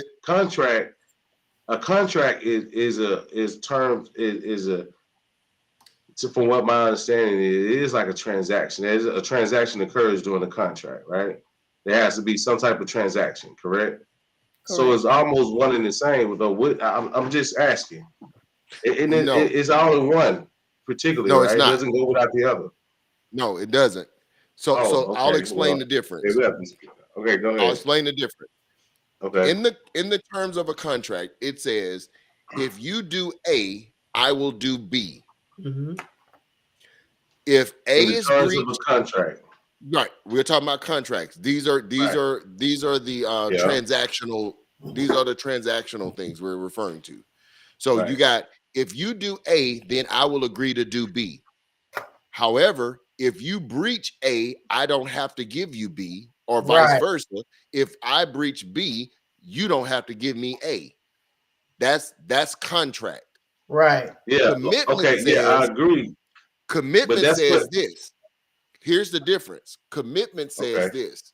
Commitment says, I am aware that there are times when you may not give me what I'm expecting. Right. But I'm still going to love you. I'm still going to honor you. I'm still going to respect you, blah, blah, blah, blah, blah. Right? Now, do we have a healthy and reasonable expectation that if as a man I'm providing for this woman, I'm loving this woman, I'm emotionally safe for her, do I have a reasonable expectation that she will give me in return the type of love that I need, not only the type of love she want to give? Yes, that's reasonable, right? That's a reasonable expectation. But if she doesn't give me that, what we're saying is a person that's in a committed relationship will hang in there much longer trying to explain to her, hey, I need you to understand this is what I need for us to continue in this marriage or this relationship. Right now, does those committed relationships sometimes end? Absolutely, but it take them a long time, much longer to end than it does for a relationship that was built off of a contractual kind of, if you do this for me, I'll do this for you type thing. Can I agree with read what this? Kevin is just saying right there. And I want to say this, even if I'm 38 hot at you, if you ask me to get you a glass of water, I'm going to go get that glass of water for the love that I have for you. But I think in this day and age, we have gotten so caught up and so lost in the fact that, selfish. you know, you said it earlier, Jimmy, when you kind of said loyalty over love. I'm hearing marriage is a contract, marriage is a partnership. Marriage is a covenant. Love has gotten lost in the whole confines of what a relationship is supposed to be about, in my opinion. So I have a question about that, but I'll get back to that. Let me read what Kevin said over here. He says, why have we made love so complicated? Truth makes it so easy. Clarity from the gate make your intentions clear and upfront. Their response will determine whether or not it is something to pursue. That is 100% factual. The reason why is because people don't want to miss out. If I tell you the truth, listen, I only want you for sex. You might not stay around, and I like the way you look, and I think it would be great. But so I'm not gonna tell you that's what it is. You'll you'll miss out on this person, but the next person, they might want exactly what you want. But the reason why people lie is because they don't want to miss out. That's right. Or maybe they feel like they'll hurt your feelings. Who knows? Right. But I prefer the straight up upfront. Tell me. So here's my question. Here's my question. And this was something that you touched on earlier, Jimmy, when you said loyalty over love, and I couldn't remember the question, but it just came back to me. Loyalty versus love. That's what I want to turn it into. The question is, why does love kind of get put on the back burner so much when it comes to relationships, or even when we talk about marriage? Why is love like not the forefront? Well, we don't get married for love, and we don't do this, and we don't do that, and love is not a, you know what I'm saying? Like, I need X, Y, and Z. Why is love put on the back burner? Like, why has love lost some of its luster that it used to have? Because love requires a level of commitment that people don't want to give. Yep. I don't think love lost its luster. I don't. Yes, it has. No. Love has not lost its luster. Yeah, I don't. What we're dealing with is people who are more infatuated with something than they are in love. So it's lost its luster then. No. See, it has nothing to do with love. Love is still love. Love is still love. Think people have said, you know what? I don't want love. I want this transactional relationship. That's what's happening. Right. So that's what I'm saying. So it's no longer appealing anymore to have love. I just want the transaction. So it has lost its luster because people are not seeking that anymore. That's not what's happening here. Okay. So that'll be like saying, what you're saying would be equivalent to people that are considered sane versus people that are considered insane. If you knew more insane people, for you to say, you know, saneness has lost its luster. No, it has not. Right. You got some people that may have been, their insanity may have been chemically induced. It may have been trauma induced. It may have been, you know, people are going after selfish things now, not because love has lost its luster. They don't want to, they have chosen stuff over real relationship, status over real relationship. Okay. You know what I'm saying? So no, love hasn't lost its luster. That's why people, at the end of the day, when all of those people who don't really get into relationships for love, after it's all said and done, guess what they end up really wanting? I just want to be loved. They just want to be loved. Mm-hmm. So Corey B said something about some people say Corey B said something about the transactional part.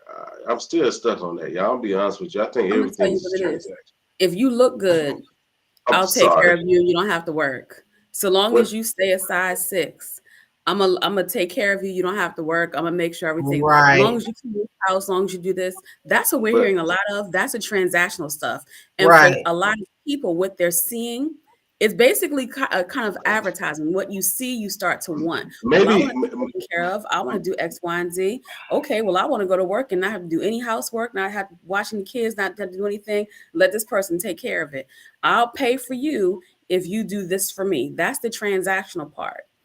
But the love is left out. Love so what's the definition of a transaction? I do this, you do that. It's basically money for service. I think a transaction. I think the definition of a transaction is if you give something to get something. Yeah. That's not the true definition of what transaction means through the dictionary. I'll give you the true definition, Mark. It means it's basically saying an exchange or interaction between. It doesn't give any conditions. It means interaction between, meaning any type of interaction. It doesn't have to be blah blah blah blah. That's what transaction means. Here's what transaction says. I'm looking at the definition now. It says an instance of buying or selling something, a business deal. That's one definition. The second definition says an exchange or interaction between people. Right. So when I ask what a transaction, then I guess how we define words sometimes, I think we need to really stick to what it truly means. I think everything's a transaction. Even it's an unspoken transaction that if I treat you a certain way, Donna, and you treat me a certain way, we're going to be happy. But if I begin to treat you differently, and then I don't treat you well, then guess what? You may not continue to do that. So it is somewhat of an unspoken word of saying, if you do this, I'll do this. So that will be considered, a transaction. So remember, transaction will be just simple interaction. That's all it means, right? No. That's one of the actual definitions, though. Correct? I don't see that. All I see is an instance of buying or selling something, a business deal. That's one definition. The second definition I'm looking at is an exchange or an interaction between people.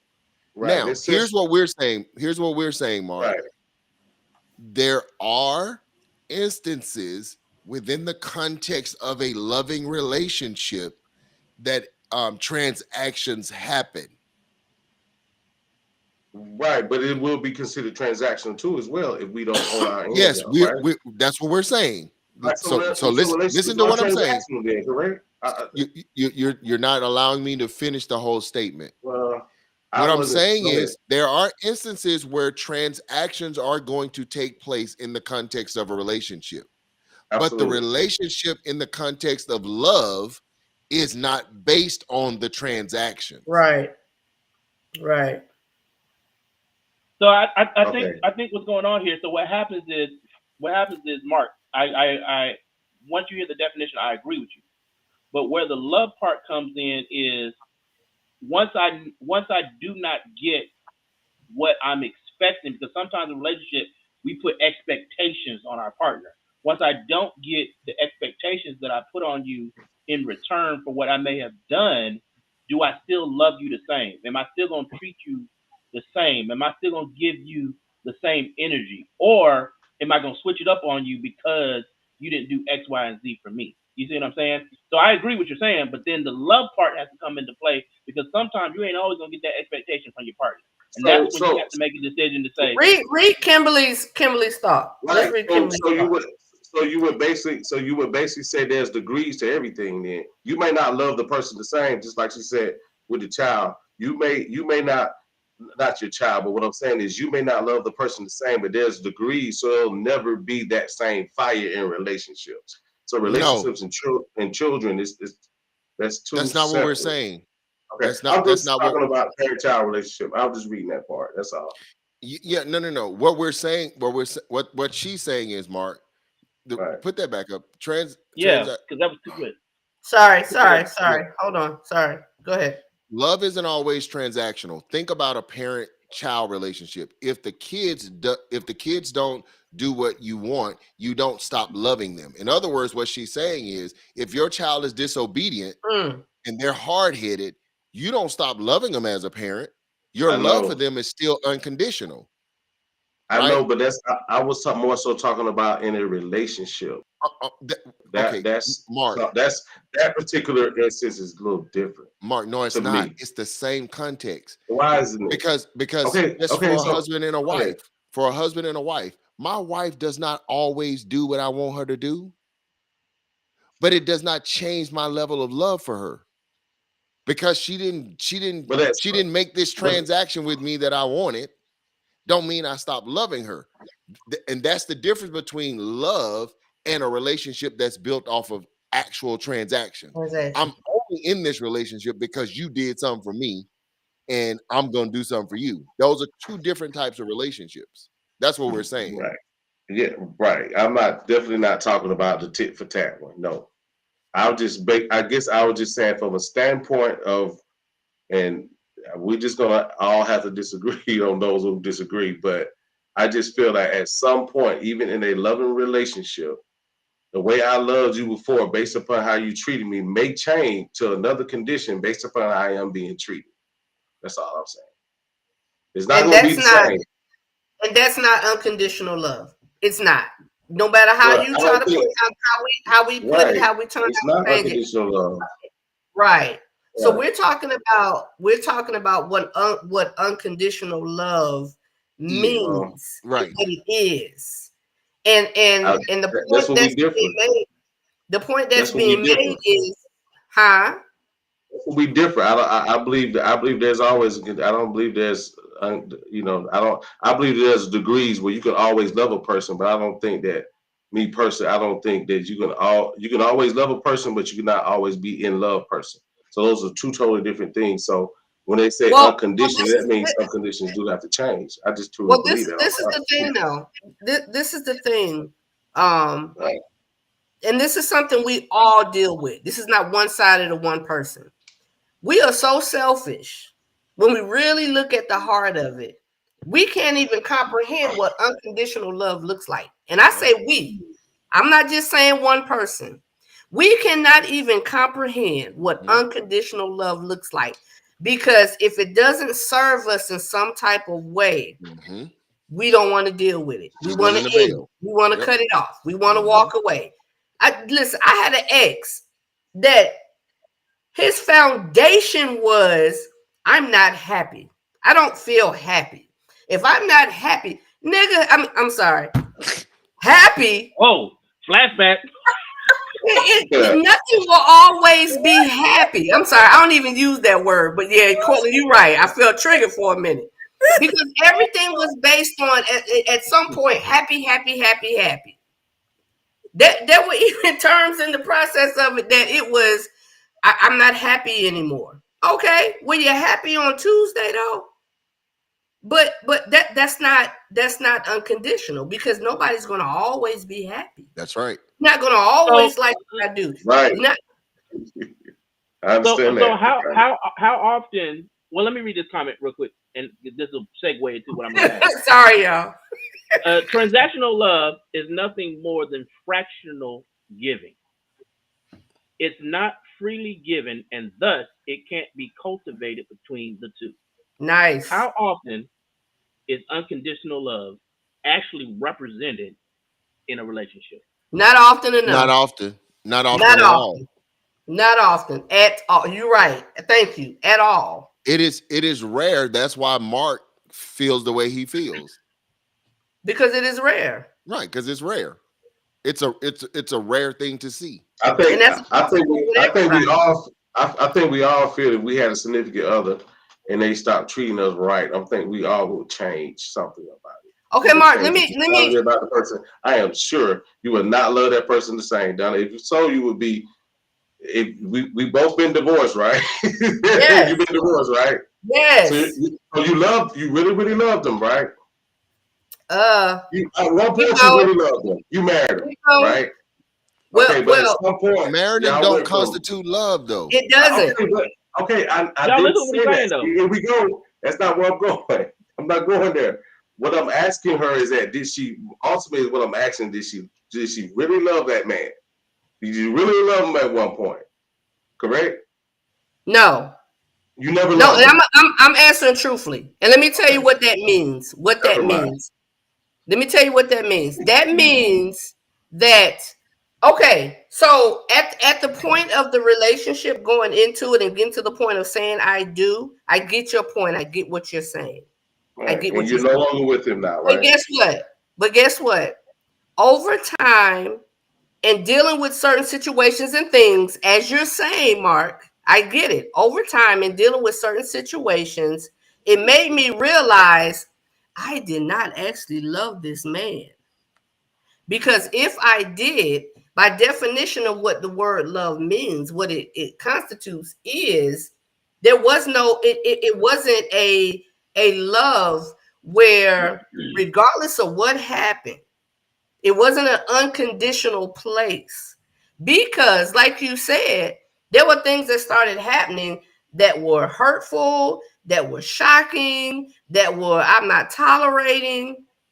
Yes. So I get your point, Mark. I get what you're saying.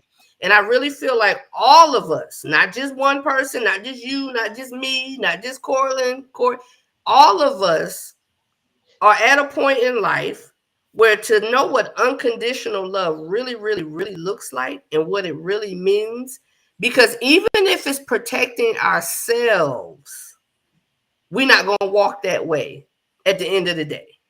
At the end of the day. That's why it requires for us to do things like this and talk about it and say, how can we get to the point of loving unconditionally? How can we get to the point of coming real close to it? Because ain't none of us God. But how can we get to the point where we get real close to it and we're trying our best to walk in that manner, in that way? That means showing up every single day in your relationship.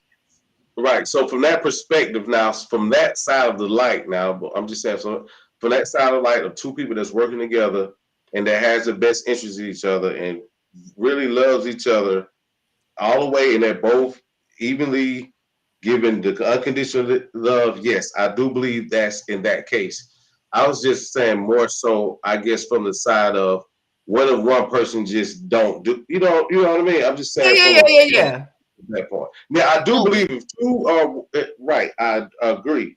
Absolutely. Yeah. From the standpoint of everybody stay on top of their stuff. But I just say if somebody fall to a point where they can no longer keep that up, I guess that's when it changes.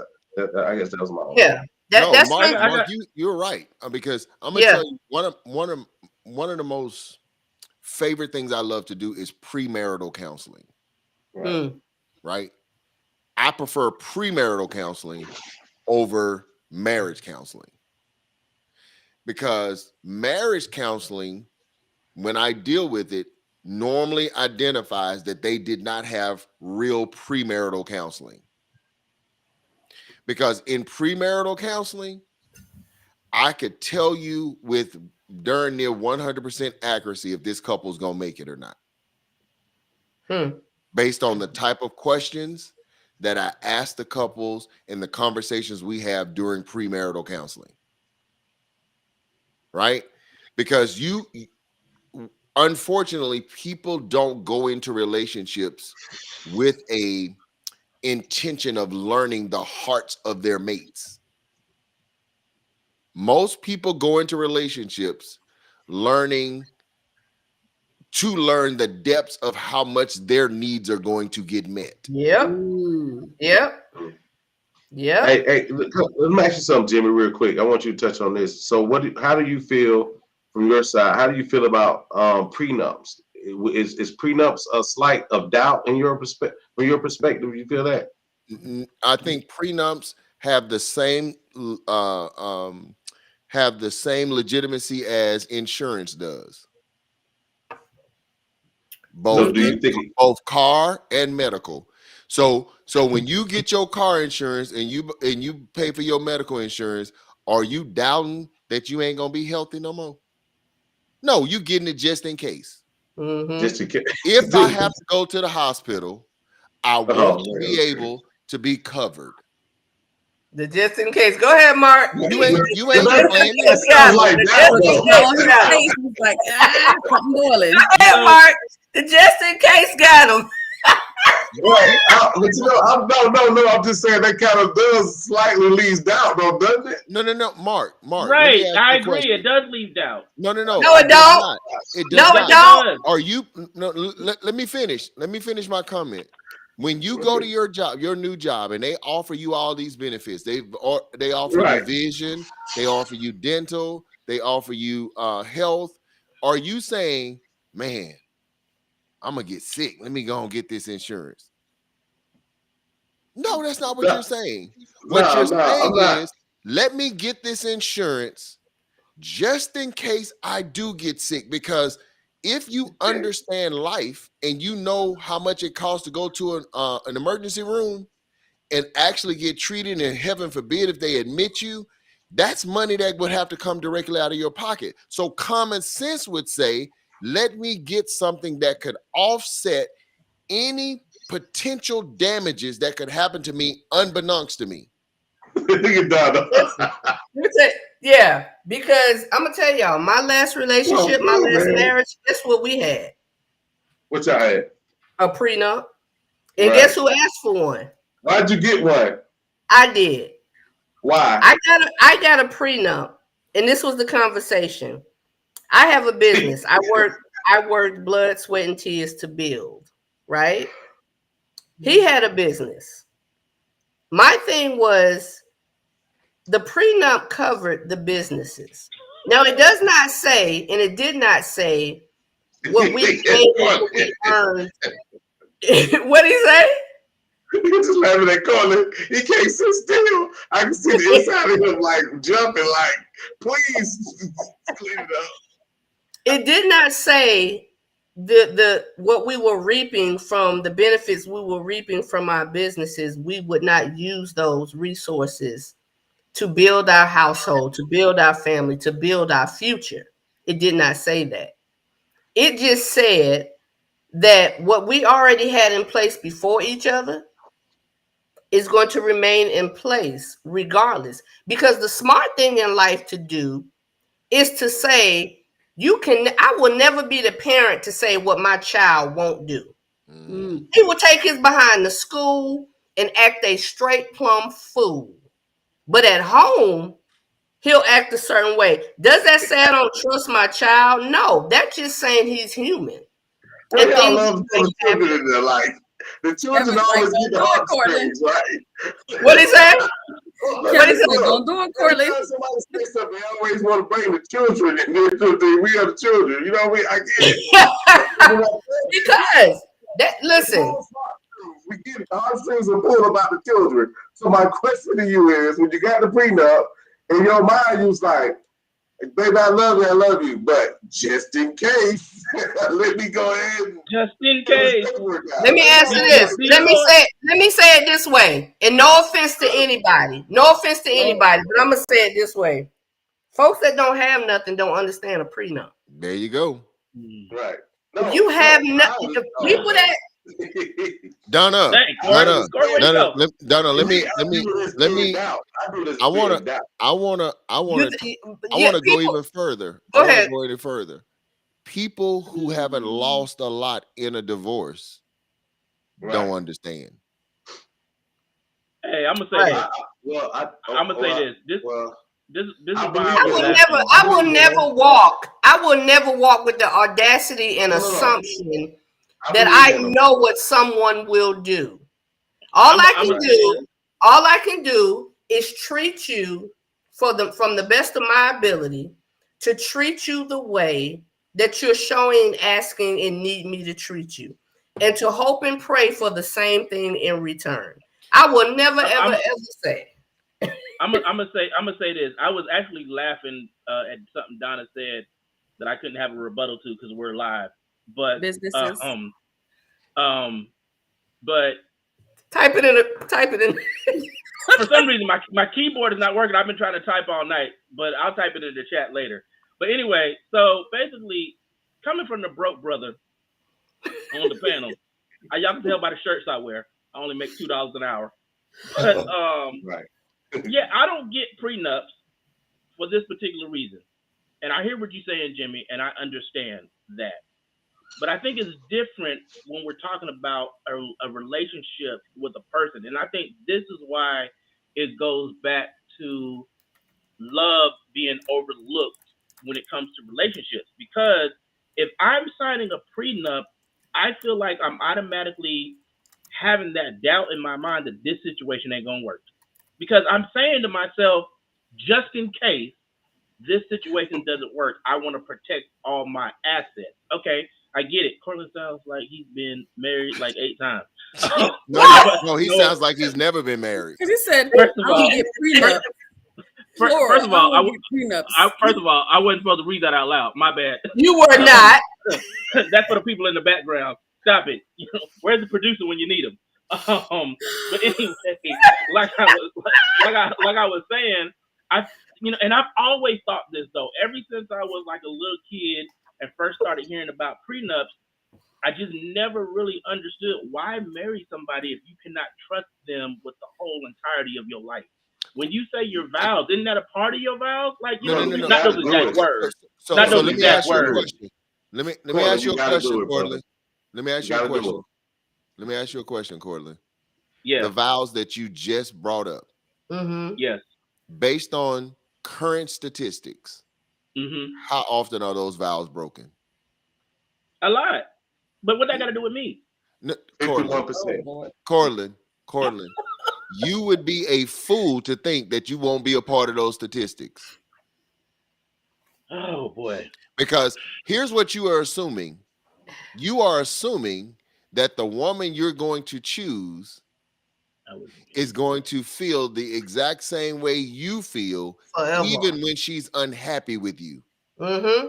or bored with you. We just went over the whole thing about unconditional love and how 99.9% of us do not understand and know how to show unconditional love. So, but So I'm Donna, let me go already even not deeper. trusting the person that I'm talking about. I want to spend the rest of my life. No. Let me go even deeper. Let me go even deeper with you, because I think sometimes if you don't look at things from the right perspective, it can cloud Yeah. your judgment. Mm-hmm. Okay. Because I used to feel like you felt, Cortland. I was like, a prenup, man. Why I are you did going too. into the relationship thinking it's not going to work? Blah blah blah blah blah. I said all that foolery too, I did Okay. too. right? Now, But let granted, me- I've never been married, so I don't have a marriage And I on my know, record. and I believe that's really why you are saying what you're saying, right? Right. Because I'm gonna say this. I'm gonna say this. What would can you not see how, Mm. even as a broke man that make $2.50 an hour, $2. According to Don't what give me a you said. raise. $2. $2. Don't give me a raise. Okay, $2. Okay, Uh-huh. even a man that's making $2 an hour. If you met a Right. woman and you said to her, "Babe, I want to sign a prenup," everybody know why a prenup is being put in place, and she said, "No problem, baby. Where's the paperwork?" Would that not indicate to you that she's in it for a good reason? Mm. I mean, sure, yeah. Okay, so let me ask you a question. If you came to your woman and said, "Babe, listen, I think we should sign a prenup. I want you to be protected. I want to be protected." And she goes, "I ain't signing no prenup." What is she telling you? Well, if she say it like that, then yeah, there's some You don't hidden want to agendas be going No. on. What is she telling you?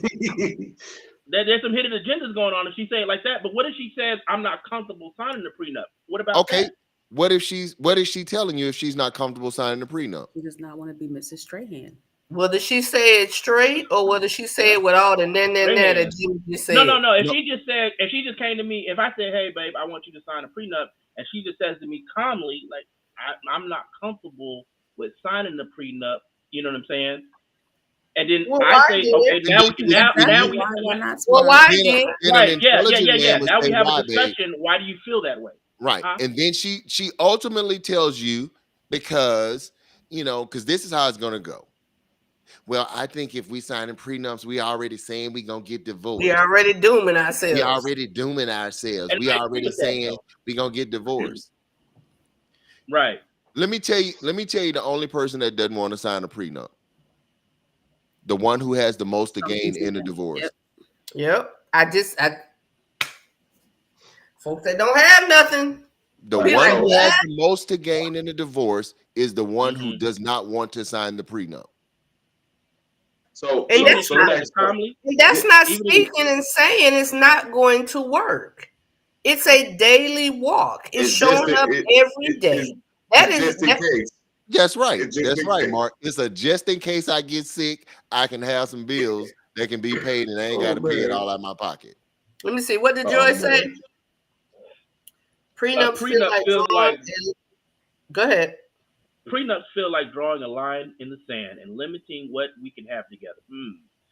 I would sign it in reference to what we had prior to the marriage, but anything we build together should be equally. First of all, my 8th grade education don't allow me to say depressed or Dispersed. Good. Dispersed. Dispersed. Thank you. Help me out, teacher. Help me out.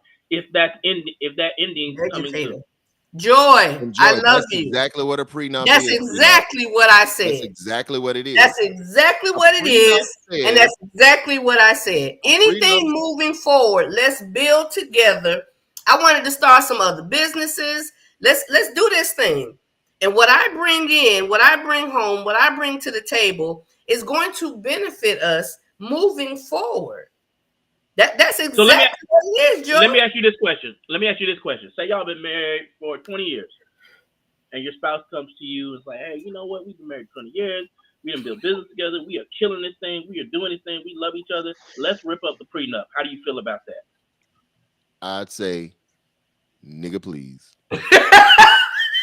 But you know what though? It's so funny though. Look, you know what? I believe you should. You know what? I'm kind of split 50-50 on it, right? I'm kind of split 50-50. Where's the love? The reason why I say I'm 50-50 on it is because, you know, I've been on that side of leaving a divorce and just walking away from everything.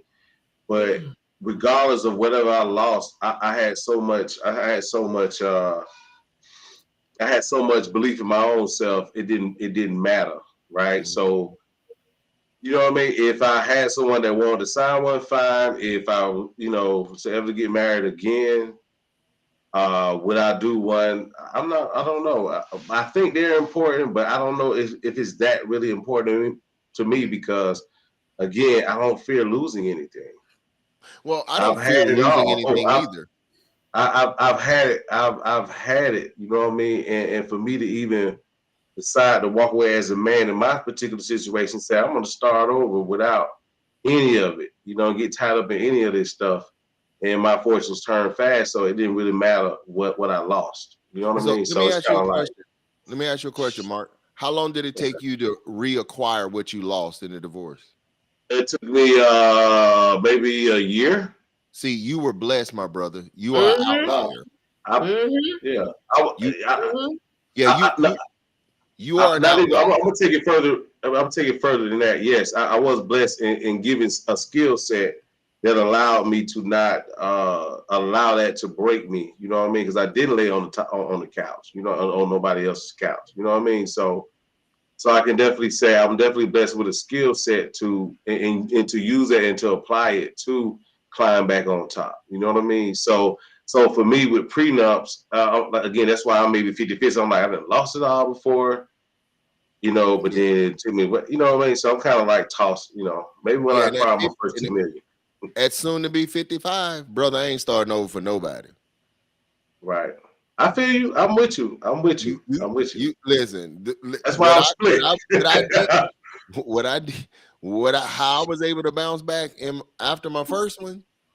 Oh, I ain't doing that again, bro. That wasn't easy. So can I get personal? Do you mind if I get personal? Yeah, go ahead.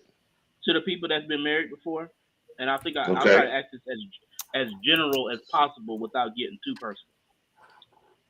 When you guys married, because Donna kind of touched on this a minute ago, but when you guys married, were you fully? Oh, I'll just ask like this: were you marrying because of this is what I'm supposed to do, this is where I need to be? Like I feel like we supposed to be here. Like I feel like I love her, so I'm a marry, or I feel like I love him, so I'm gonna marry this person. Or were you like, wow, I'm trying to say it, and it's in my head, but it's not coming out properly. So somebody help me out if you can. But like, was it conditional in a sense? You know what I'm saying? So because I'm trying to see like, you know, what led to you guys marrying a person and then at some point saying, I don't need to be married to this person. And like, if there's some personal stuff in there, I don't want y'all to put that out there. But like, at what point, you know what I'm saying, to make you go to the next situation to say, okay, you know what, now I want to protect my assets to make sure that I am not giving away the farm, even though I may love this person unconditionally. Well, I think when you've lost your farm to a person that didn't build or buy the farm, and they took the farm, and you had to literally go and start your life over again from ruins, right? So now you're like, hold on, bro. And here's the truth, and you can look this up, just research it. Men lose way more money in divorce than women. Mm-hmm. Of course. Period. Mm-hmm. Right? Mm-hmm. So it would be in the best interest of any man or woman, right? Because don't get it twisted. There are some very slim scenarios where, the man hit the woman up for some alimony and actually won. Right. Oh, but man, that's rare. I know several. Yeah, that's rare. You know what I'm saying? And again, I had to learn to look at this differently. If you really want to know if a man or a woman loves you and they're in the relationship for you and not what you provide and could potentially provide, put a prenup on the table. Because if you're genuinely in it for love, the prenup is not going to bother you one way or the other. That's right. That's right. I think because here's the message that you are only going to be offended if you know for a fact you would be the greater benefactor if it were to go wrong. Yep. In most cases, right. That's right. Because here's the deal. If I truly love you, I'm not offended by a prenup. Know why? Because I don't ever want you to think that I was with you for whatever it is you got. And there's nothing I'm going to do to give a reason to even get there. And so my thing would be that what your mouth say. No. If my wife, if I had met, when Rachel and I met, and she would have said, "Hey, babe, I love you and all, really want to marry you. I've acquired X, Y, and Z over the years. I want to marry you, but I do believe we should protect ourselves and sign this prenup." I would have said, bring on the prenup. I would have read the conditions of the prenup. As long as that prenup did not say that she would keep all of the assets of what we grew together, I would have no problems. If that prenup said, if divorce happens, you leave with what you came in with, and I leave what I came in with, and the only thing we separate is what we built together, I would sign it without a shadow of a doubt. That's right. Instantly. That's right. Yep. And what that's going to do for her is let her know Find that it I purple. am not after her resources. And maybe that's just a mind blockage thing on my part, because I feel like that's telling my soon to be significant other that I don't necessarily trust you 100%. You know what I'm saying? So maybe that's like, in my mind, I feel like that's what I'm telling you when I'm asking you to sign a prenup, which may not necessarily be the case of how she views it, right? What you gonna tell yourself if you do get divorced and she take half of everything you earned? That look right No. I mean, I don't know what I'm going to tell myself because I've never Oh, been a no. part of that. Yeah. No, You know what I'm saying? you know what you gonna And- tell and- yourself? Damn Man, it! they told me on this goddamn podcast get a prenup. I mean, no, not really, because the way that I view things, I Whose don't fault is it? necessarily. Whose fault is it, Courtney? Right. I don't necessarily view possessions and things with that heavy. You know what I'm saying? So it's like, in life you lose stuff. Oh well. Do Yeah, something else to get it back. losing Get over something it or and whatever. getting it taken from you are It two might totally be. different things. Corey. Right, but we've all had stuff taken from us. Maybe not on the level of a marriage for me, but we've all had things taken for us, and it's just like, okay, you can get over it, or you can let it affect you. You know what I mean? So that's the way that I look No, at I things. don't So know what you mean. Like, Yeah, so no, I I can't ain't getting over 20 years of I can't I relate. can't hard work. necessarily. I can't. I mean, but it's just a thing, though. It's just the object. Yeah, some Like, you people. know, I think Courtney is saying like It's an object. there's a group of, I guess there are a group of men in Cortland can attest. I guess he's saying there are a group of men out here that don't really care if that happens, somebody takes it or doing it, whatever. Some people just, I guess they feel like they have the confidence that it don't really mean a whole lot to them. I guess that's what it sounds like. And I mean, that's fair. And listen, and Right. Mark, I encourage them to go with their feeling. Right. Right, but I can't And you honestly say what you're asking me now, how I would feel in that instance, just because I've never experienced it. Like, once I get in that situation, then I can have an answer for you, be like, oh snap, you know what I'm saying? But I know, like, the way that I am now, like, I'm not gonna let that totally affect me. Like, if I was in a marriage, I can say this today. Tomorrow I might say something different once I'm married, but today I can say, you know what I'm saying? If I'm in a Do marriage, it before you get married, though. You gotta do it before you married. Yeah, don't wait. You gotta do it before you married. It don't mean That's just like you having to go to the emergency room doing and then what you say, before you I'm know what, I married? think I'm gonna go ahead and get that insurance now. They're gonna be like, nigga, it's too late. You Oh, you talking about the prenup? You talking about the Better go to prenup? Grady. You can get a post-up. prenup is insurance. It's That's insurance. the name. It's insurance. No, but I get that part. But what I was talking about is, like, if I was in a situation where the woman that I was with, we ended up divorcing and we didn't have a prenup, and she took half. I'm saying I don't know how it would affect me. At this particular point, I'm gonna be like, Cousin. you know, what? Let me tell you how it's gonna affect you. Cousin. It's gonna hurt Wait a minute, like Jimmy. hell, and you're Wait a gonna be minute, Jimmy. broke. Wait a minute, Jimmy. Cousin. What? I have 4 rooms. One of them is the gym. We can take the gym stuff out. Okay. I got space for you. And you know, it's so funny. I never thought, you know, while I was sitting here listening about, this is the first time I've ever, when I was listening to, I was saying, we're kind of reflecting a little bit.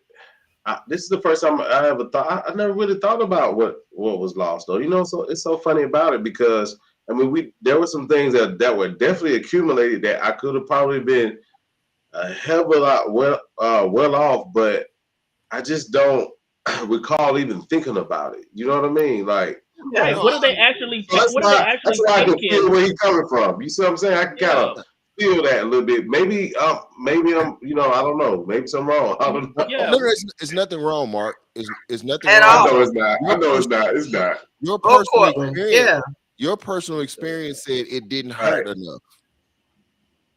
That's all that is. Hey, Kevin, women do that anyway. Women do that anyway, sir. Hey, Kev. Yeah. So you just not gonna eat what I bought you? Like, no, I want to taste yours. All right. You know what I'm saying? But no, though, seriously though, when you look at it from the right perspective of a prenup just being insurance, it is literally saying I'm not planning to get sick. Right. However, if I do, do, I'm not planning to have a car accident. However, if I do, I want my car to be repaired right, or replaced.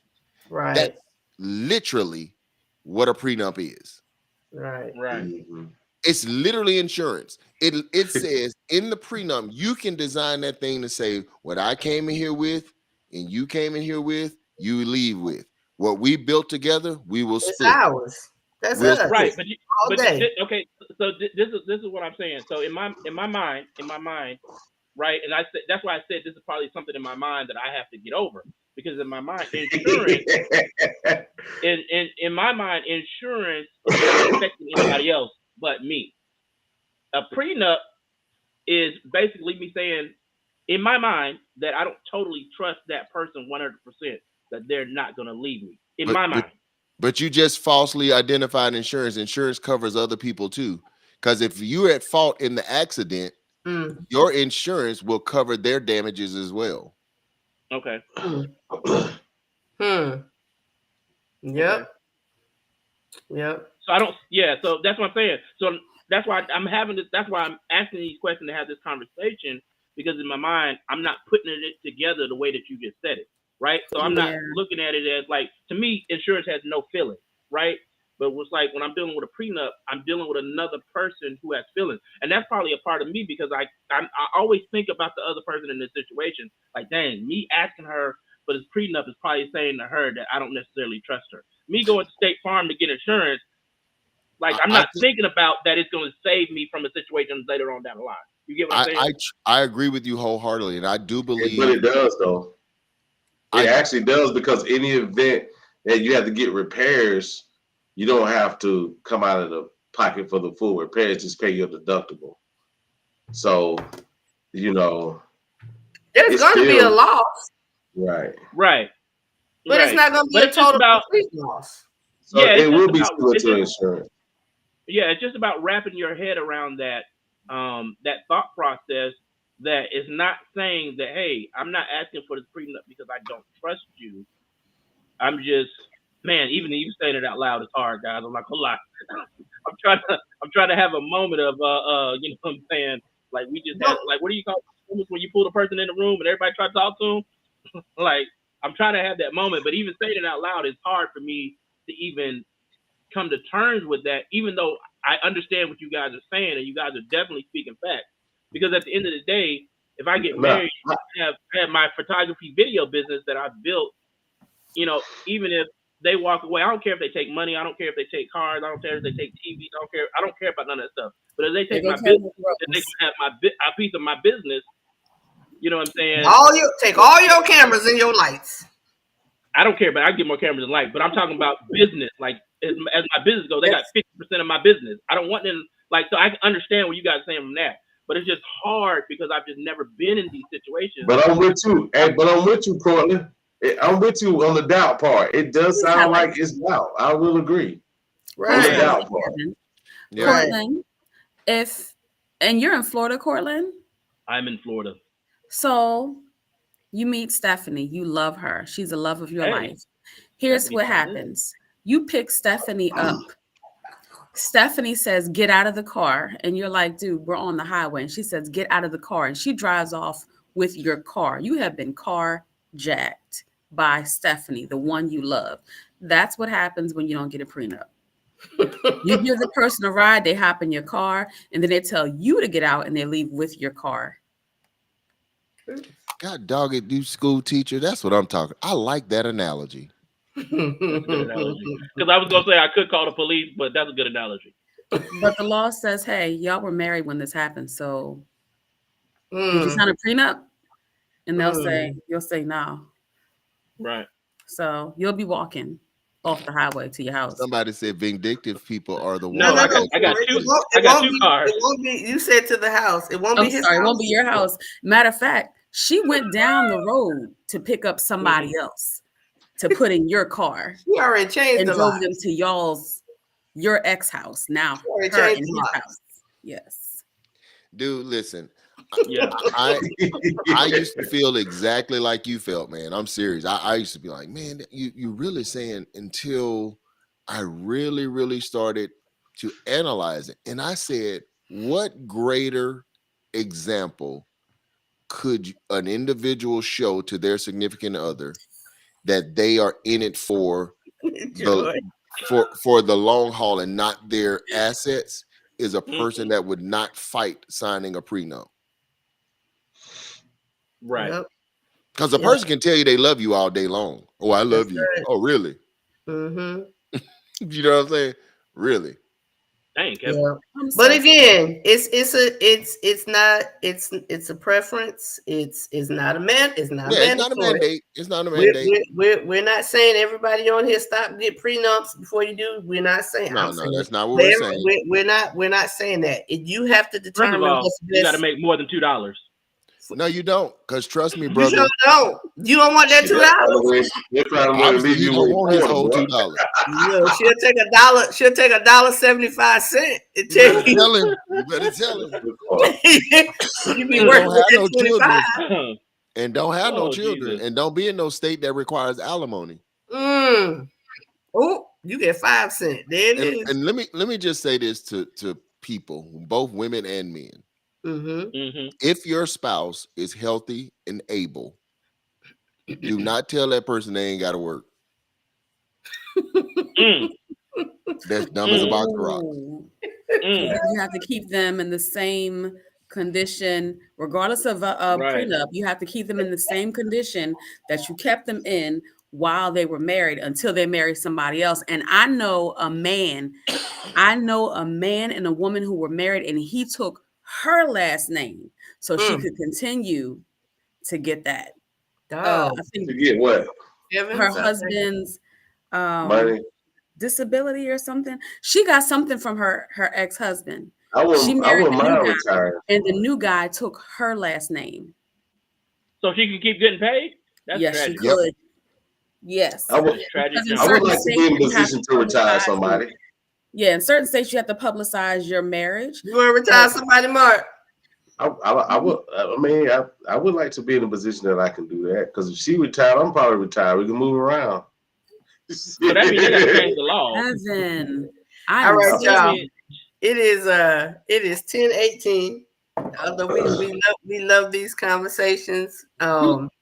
See, we love these conversations. We love the productivity of them, the helpfulness of them. Listen, you take information, you take what works for you. We're not here to tell anybody what they have to do, what they should do. These are just suggestions, recommendations, and like I always say, Yes, Next week. like I always say, the experiences that I've been through may be good to help someone else. The experiences you've been through may be good to help someone else. So that's what we're here for, building healthy, growing, productive relationships. We appreciate you all. We made the 100 comment mark again tonight. That's great. That's exciting to hear and see. We have two more episodes left of the It's Your Fault series. And let's again, how we said, if y'all want to see this go on further, if y'all have more discussions y'all would like to have, let us know. You can inbox any of us, and we can see what we can do to work this thing out to continue to come together. Closing comments, y'all. Jimmy had to go. So thanks, Jimmy. We really appreciate you. Closing comments. Yes, add it to your calendar. Miss Joy. Yes, ma'am. Yeah. Mark, what you got? I guess I was just gonna say just kind of like piggyback what you said earlier. You know, with the amount of or the different amounts of 5 people here, we're gonna have 5 different perspectives, 5 different ways of looking at things. There's no right or wrong. I think the fact that this is definitely a good learning experience for everyone, and just see what works for you, add it to your toolbox. Whatever doesn't work for you, then just kind of like throw it out. Whatever works, use it. Just don't sit here and start liking some of this stuff. Like what's gonna really make it go, y'all? I'm gonna be honest with you. I'm a numbers guy, so I'm gonna be honest with you. It really looks nice when full participation is great. Keep leaving the comments, but hit the like button so we can get people outside of our whatever this thing is, whatever you want to call it, right? Just keep liking it because it's gonna push us out even further. We'll get more. We just have build more momentum and be able to bring good content. So just keep hitting the like button and sharing this. I wanted to throw that out there. Okay. Sorry, Corlin, what you got? I'm just waiting to see how Joy is breaking down everybody over here. The show's hilarious. Right. Hey, that TV show is coming soon, Joy. Look for it. So it's on your favorite YouTube channel. Uniquely made. Coming soon. On the basis of the conversation that we're having today, I really think that we have to get back to the basis of what love actually is. And trying to understand how to unconditionally care for and love our significant others or our partners or whomever we choose to be with without making it very, very transactional. And also if we are in a situation where we feel like there's no good versions of the opposite sex, I'm not laughing at that. There's no good versions of the opposite sex. I think that we have to maybe take a look in the mirror and understand if it's something that we have not necessarily dealt with yet within ourselves that we need to deal with that will allow us to see a different value in a person so that we don't keep running into the same situation. Miss Corey, be the educator. Right. There are good men and good women out there. We have to choose. They may not make as much as you. They might be a little shorter. That's non-negotiable for y'all. Hush, cut it out. They might not have both their Not arms. true. Not true. Not true, Mark. Okay. Let her finish her closing statement. Go ahead, Corey. Okay. All They right. they might not have both their arms. I'm sorry. Go ahead. However, and you might like being held. However, I think if we step outside of our box and just get to know somebody, just get to know them, forget about all the other things society is telling you you need or you should want, and think about what you need and what you can do, what unconditional love is. And if you don't know unconditional love, and I understand it's hard to get, but go to counseling. Ding, ding, ding. Go to counseling, fix yourself, get yourself together, and then go ahead and step out there. They need that third. Oh, hey. Yes, ma'am. Oh, let me type that. Hey. Hey. Look, and that's on Facebook, and I'm on the YouTube. Hey. Well, unconditional love, you don't need that. Third arm, though. You don't need that, Joy, for unconditional love. You don't need that, brother. We're not there yet. Did we not say we weren't there? You don't need that, Corlin. You don't love unconditionally. You don't love unconditionally. Amen. All right, y'all. All right, y'all. Thank you, everyone, again. Because I'm going to love you. If your stuff is sewn up like the hem of a garment, I'm going to love you. Next week, Tuesday, whatever, Corlin. Next week, Tuesday, 8 o'clock p.m. Eastern Standard Time. We will see you guys here. Follow the YouTube channel, please. The Real Life Relationship Growth. That is where all the lives are taking place. Until Mr. Technical helped me spread out a little bit further since my Facebook page was hacked. All right, love y'all. See y'all next week. Well, yeah.